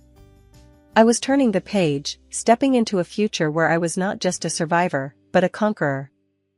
The operation was a blur of lights and distant voices, but when I woke up, the world seemed different. The air felt lighter, my breath easier. Dr. Adams's smile said it all before his words did. "Emily, it's a success. You're on the mend." The news was a quiet victory, a moment so profound yet so personal. I chose to keep it close, a secret not ready to be shared. Not with Mark, not with his parents, not with anyone. This journey was mine, each step a testament to my will to survive, to thrive. The hospital room was silent, the air thick with the weight of unspoken words and hidden truths. It had been a month since Mark left for his so-called business trip, a month of solitude, of healing, and of planning. When he finally returned, there was no rush to my bedside, no urgency in his step. That's when I knew it was time to play my final card. I picked up the phone, my heart pounding, but my voice weak and trembling. "Mark, it's time. I need to see you. I want to say goodbye and read my will," I whispered into the receiver, my words heavy with feigned sorrow. He was there faster than I expected, his eyes scanning the room, looking for the dying wife he expected to find. I lay there, frail and pale, a perfect picture of defeat. But inside, I was anything but defeated. As he approached with a forced look of concern, I murmured, "Mark, there are others coming. Witnesses for the will." His face dropped, confusion and fear mingling in his eyes. "Witnesses? What are you talking about, Em?" The door opened, and in walked Ted and Martha, their faces etched with worry, followed by Mr. Henderson, his brow furrowed in a mix of concern and curiosity. Mark's voice trembled, betraying his composure. "Mom, Dad, Mr. Henderson, why are you here?" Ignoring his question, I reached for the remote, my fingers steady, my resolve unwavering. The room fell into a hushed silence as I pressed play, and Mark's own words began to fill the space, each syllable a nail in the coffin of the life he had so carefully constructed. His voice, so familiar yet so foreign, spoke of waiting for my death, of the inheritance he'd claim, of the lies he'd spun. He laughed at the expense of his parents, bragging about the money he'd swindled from them under the pretense of my treatment, money he'd squandered on lavish escapades with his mistress. He boasted about the funds he'd taken from Mr. Henderson, all while planning a future that banked on my demise. The recording ended, and the room was engulfed in a stunned silence. Ted's face was red with rage, his hands clenched into fists. You're nothing but a snake. We raised you without denying you anything, and this is how you repay us." Martha's tears flowed freely, her sobs a testament to the heartbreak of a mother betrayed. Mr. Henderson stood, his expression steely, the disappointment in his eyes more piercing than words could ever be. "Mark, I trusted you, supported you. You've not only lost your job, but expect a legal battle. You'll answer for every single penny." Mark's facade crumbled, his pleas for forgiveness, his attempts at justification, falling on deaf ears. "Please, it wasn't like that. I didn't mean," he stammered, but his words were lost, drowned in the sea of his own deceit. As the guards entered to escort him away, his cries and promises echoed hollowly against the walls of the room. The truth was laid bare, and the consequences were his alone to bear. The divorce papers had been filed, a clean cut from a man who turned out to be a stranger. "I want him out, Mike. Out of my life, and out of my finances. He's not getting a dime," I said with a newfound assertiveness, my lawyer nodding in agreement. "He won't, Emily. I'll make sure of that. We'll hit him with everything we've got." "Treason doesn't pay," Mike assured me, his words a solid promise. Ted and Martha, once in-laws now turned allies, had made their stance clear. He's no son of ours, not anymore. We raised a boy, but somewhere along the way, he turned into a monster. Ted's voice was stern, a mixture of anger and disappointment. Martha, her eyes still tinged with the hurt of betrayal, added, "We're with you, Emily. All the way. He fooled us all, but no more. Your family, and we protect our own." Mr. Henderson, my ever-supportive boss, was a pillar of strength.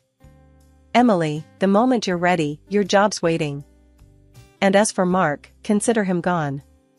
The company's already pressing charges for fraud. He'll pay for every penny he stole, and then some." Mark's downfall was as swift as it was complete. Fired from his job, his reputation in tatters, he was left to face the consequences of his actions alone. His mistress, the woman he'd pinned his hopes and dreams on, turned her back the moment his pockets turned empty. A fitting end for a man who thought he could have it all by stepping over others. As for me, I lay there, the pieces of my broken life slowly coming back together. The wounds were still fresh, but healing, a testament to the battles I'd faced and won. The road to recovery was long, but with each passing day, my strength returned, a silent nod to the resilience that had carried me through the storm. "Emily, you're a fighter. Always have been." Mr. Henderson's words echoed in my mind, a reminder of the journey ahead. "The company needs you, but more importantly, you need to take this time to heal, to rebuild.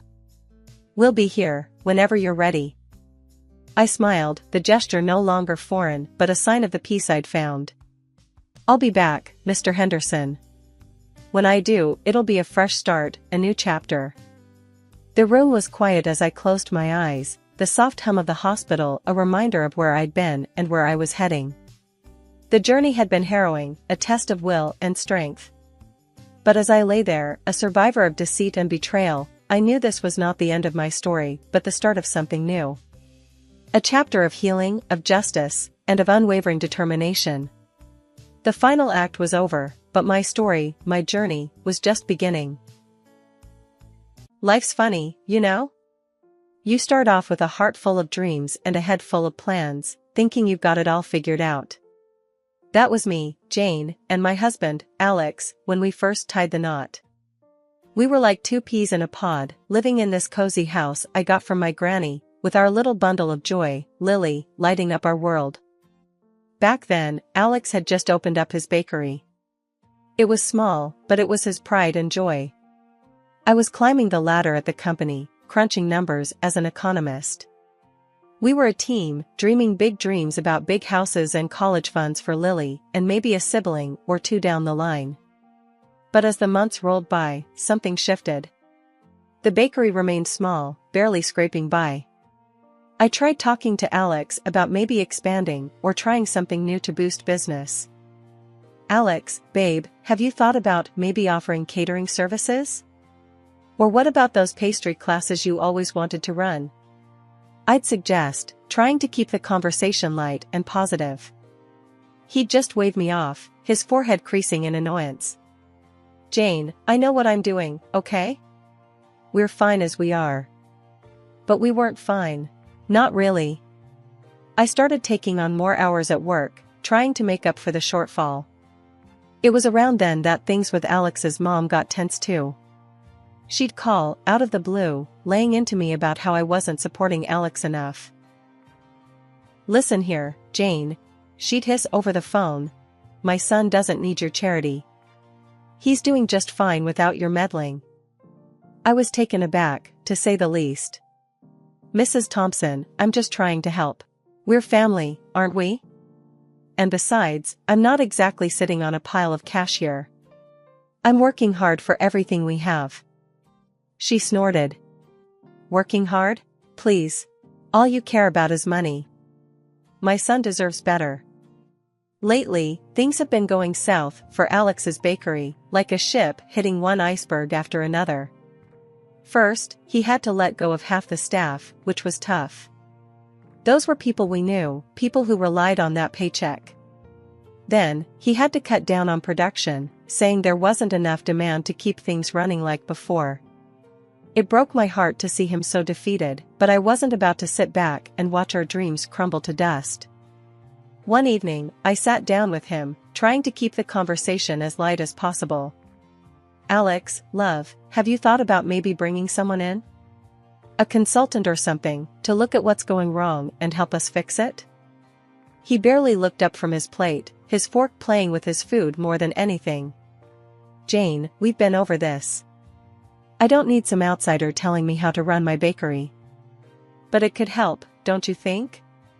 Maybe there's something we're missing. We could even consider a loan, just to tide things over and invest in a bit of a revamp." That got his attention. His head snapped up, his eyes narrow. "A loan? Are you out of your mind? We're already hanging by a thread, Jane. And now you want us to drown in debt?" I tried to keep my voice calm, even though frustration was bubbling inside me. "It's not drowning if it helps us swim, Alex. I'm just trying to find a way to help us get through this." He slammed his fork down, pushing away from the table. "No, Jane. Just, no." And with that, he stormed out, leaving me sitting there, staring at his uneaten dinner. A few months have passed, and the bakery's front door had a new sign hanging on it, "Closed until further notice." It was like a punch to the gut every time I walked past it. Inside our home, the air was thick with unspoken words and frustration. Alex had retreated into himself, spending days on end flipping through job listings with a scowl, his pride bruised and battered. One evening, after a particularly long day at work, I found Alex slumped on the couch, the glow of the TV casting shadows across his face.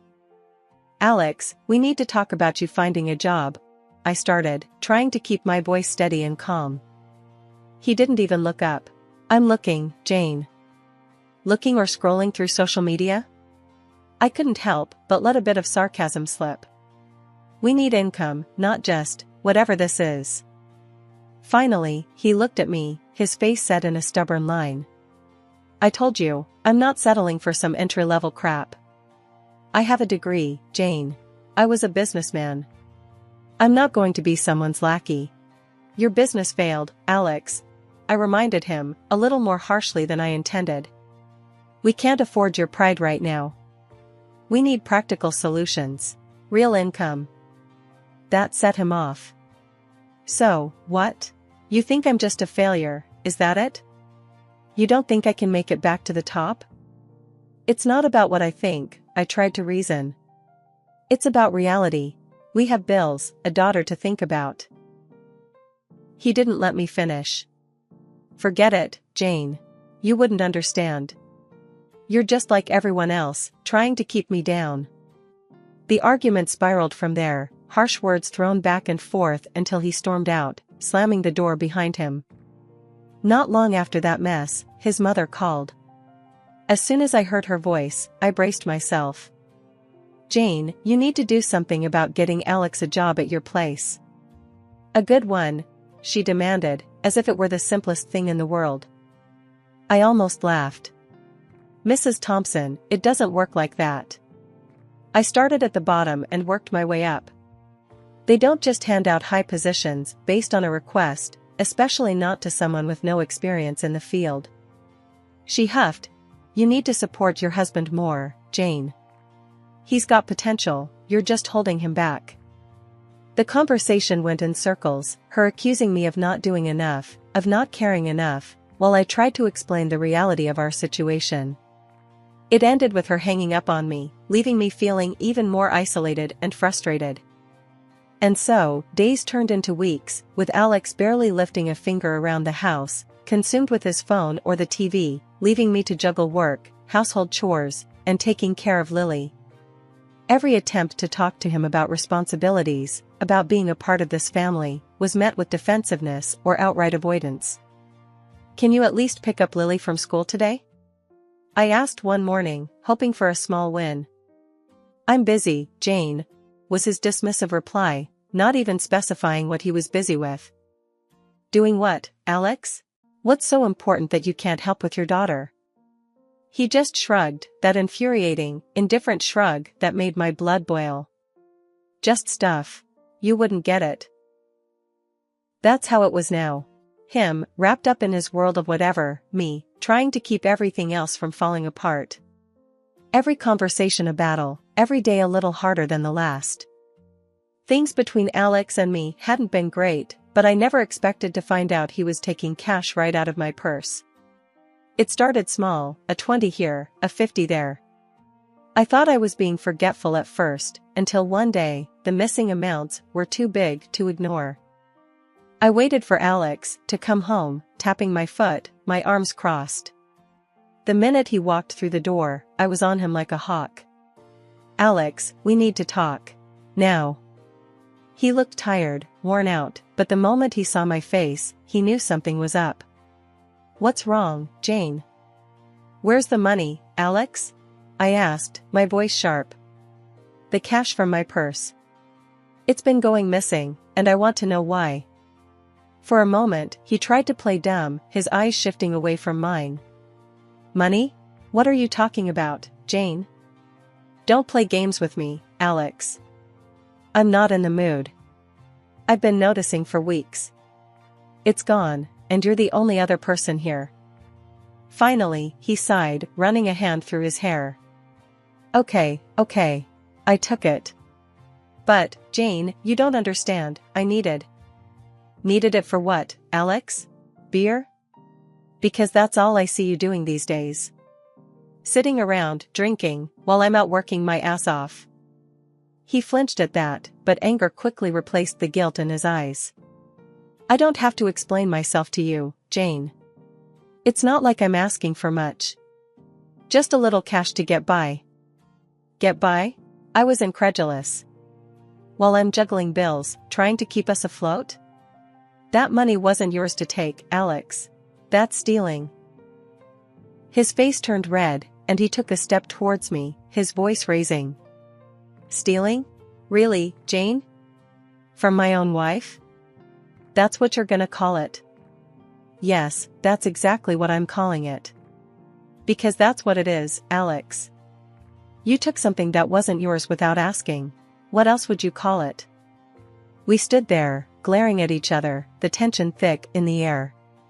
It felt like a chasm had opened up between us, one filled with betrayal and hurt. Before I could say anything else, his phone rang. He glanced at it and then stormed off into the other room, leaving me standing there, fuming and heartbroken. The next day, things went from bad to worse. Alex's mom called, and before I could even get a word in, she was ripping into me. "Jane, you ungrateful little witch. How dare you accuse my son of stealing? Do you have any idea what you've done?" I pressed the phone against my ear, her shrill voice making my head pound. "Mrs. Thompson, he took money from me." What was I supposed to do, just ignore it?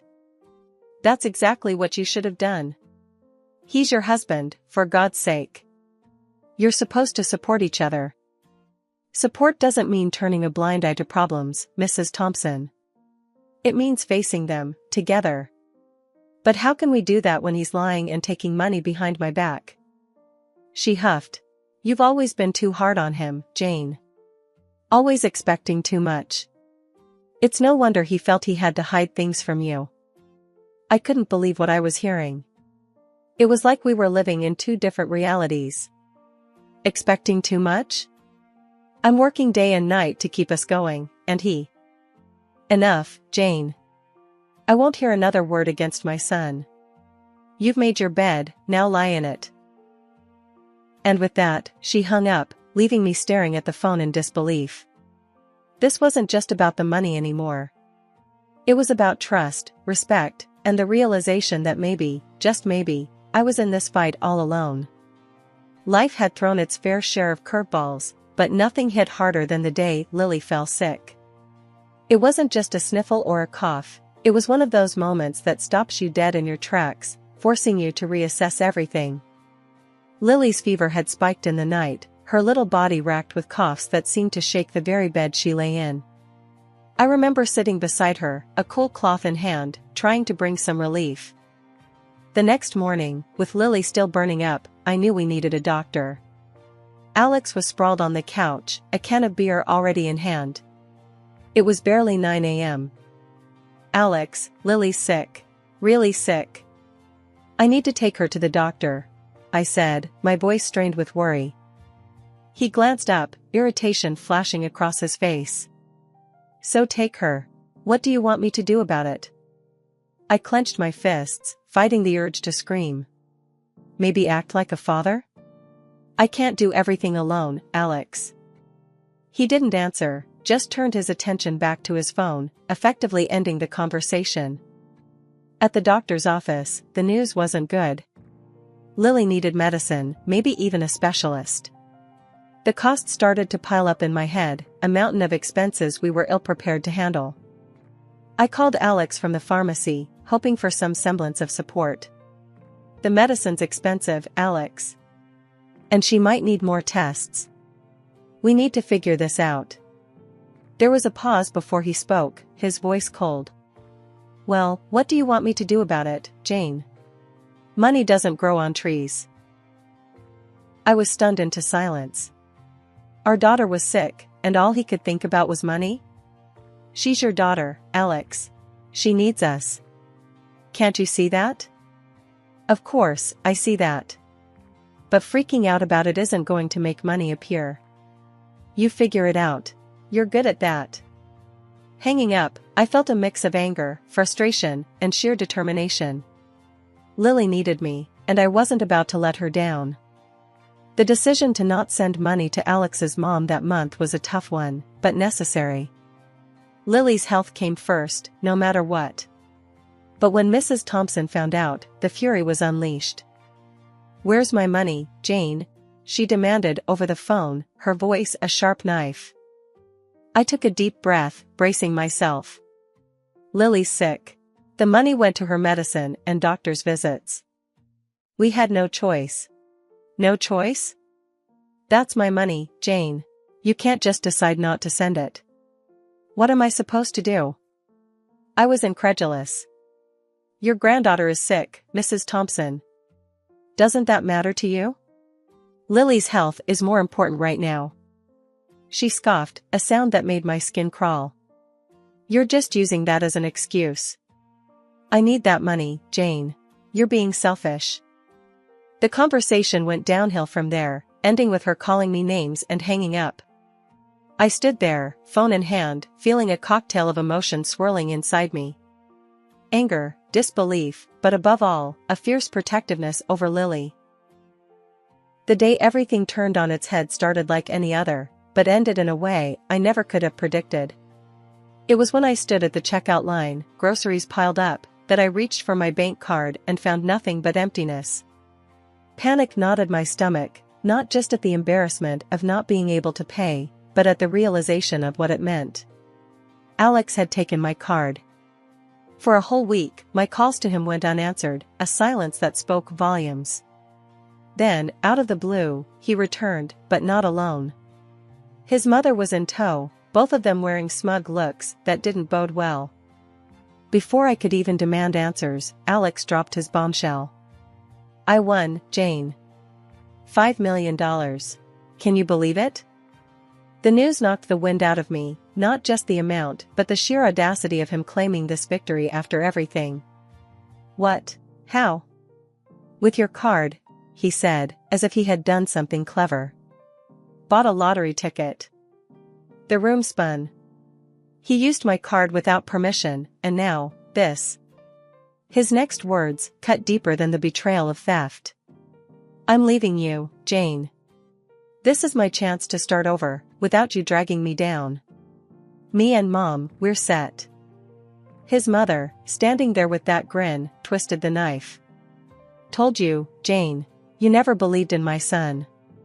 Now, look at you, left behind while we move on to better things. I was speechless, the injustice of it all burning in my chest. You think you can just take that money and run? That's my card, my account. You stole from me, Alex. He shrugged, that infuriating indifference back in full force. Finders keepers, Jane. I won fair and square. It's time I found someone more supportive. Someone who appreciates me. The words stung, but it was the dismissal of our life together, of our daughter, that hurt most. And what about Lily? You're abandoning your daughter? Lily will be fine with you. I need a fresh start, away from all this. He gestured vaguely around our home, as if it were a trap he had finally escaped. I wasn't just going to roll over and let him take everything from us, especially not with money that was as much mine as it was his, if not more so. The first step was finding a lawyer, someone who could navigate the treacherous waters of legal battles that lay ahead. When I sat down across from Ms. Rivera, a sharp-eyed woman with a reputation for being a bulldog in court, I knew I had found my champion. I'm not going to lie to you, Jane. This is going to be a tough fight, Ms. Rivera began, her voice matter of fact. But it's not insurmountable. I nodded, clenching my fists in my lap to stop them from shaking. I understand. But I can't just let him get away with this. It's not right. She smiled, and there was a glint of something fierce in her eyes. I like your spirit. We'll give it everything we've got. First, we'll need to prove the purchase was made with your card. Do you have statements or any evidence of the transaction? Of course, I replied, pulling out copies of my bank statements I had brought with me. It's all here. The date, the time, the exact amount. Good, Ms. Rivera said, taking the papers and scanning them quickly. This is a solid start. Next, we'll file for an injunction to freeze the winnings until the court makes a decision. It's going to make him and his mother very unhappy, but it's a necessary step. The thought of facing Alex and his mother again made my stomach churn, but the fire Ms. Rivera had ignited in me burned brighter. Let them be unhappy. After everything they've done, it's the least they deserve. The day we served Alex with the papers, I saw him for the first time since he left. He looked different, harder, colder. His mother was with him, of course, her sneer as pronounced as ever. This is a mistake, Jane. You're going to lose, Alex said, his voice laced with a venom I hadn't heard before. I'm not the one who made a mistake, I shot back, my voice steady, despite the trembling I felt inside. Stealing from your family, abandoning your daughter, that was all you. His mother stepped forward, her finger wagging in my face. You're a greedy, ungrateful little. Enough, Ms. Rivera interjected, stepping between us with a calm authority that immediately silenced Alex's mother. This will be settled in court, not on your doorstep. After months of legal wrangling, the day of reckoning finally arrived. I sat in the courtroom, a bundle of nerves, my hands clasped tightly in my lap. Across the room, Alex and his mother sat together, an air of smug confidence about them that made my skin crawl. They whispered to each other, casting occasional glances my way, their expressions a mix of disdain and surety. My lawyer leaned over, her voice a whisper of steel. Ready for this, Jane? It's showtime. I nodded, not trusting my voice. My heart hammered in my chest, a loud echo in the silent room as we awaited the judge's entrance. When the judge finally entered, the room hushed to a solemn quiet. The proceedings began, a blur of legal jargon and back and forth that felt both endless and fleeting. Alex's lawyer painted him as a wronged man, desperately trying to claw back some dignity from a life derailed. It was almost laughable, if it wasn't so tragic. Then Ms. Rivera stood, clearing her throat. Your Honor, let's not forget the facts. The lottery ticket, the source of this windfall, was purchased with stolen funds. My client's funds. This isn't a fairy tale windfall, it's the result of deceit, a betrayal of familial trust. The back and forth continued until the judge finally called for silence, ready to deliver the verdict. My heart stopped, every second stretching into eternity as we awaited his words. In light of the evidence presented, it is the decision of this court that the majority of the lottery winnings, being the result of a transaction made with funds not belonging to Mr. Alex Thompson, be awarded to Mrs. Jane Thompson, the judge announced, his voice carrying a weight that felt like a gavel to my soul. A wave of relief washed over me, so intense it left me dizzy. Beside me, Ms. Rivera squeezed my hand, a victorious smile on her face. Across the room, Alex's face was a picture of shock, his mouth opening and closing like a fish out of water.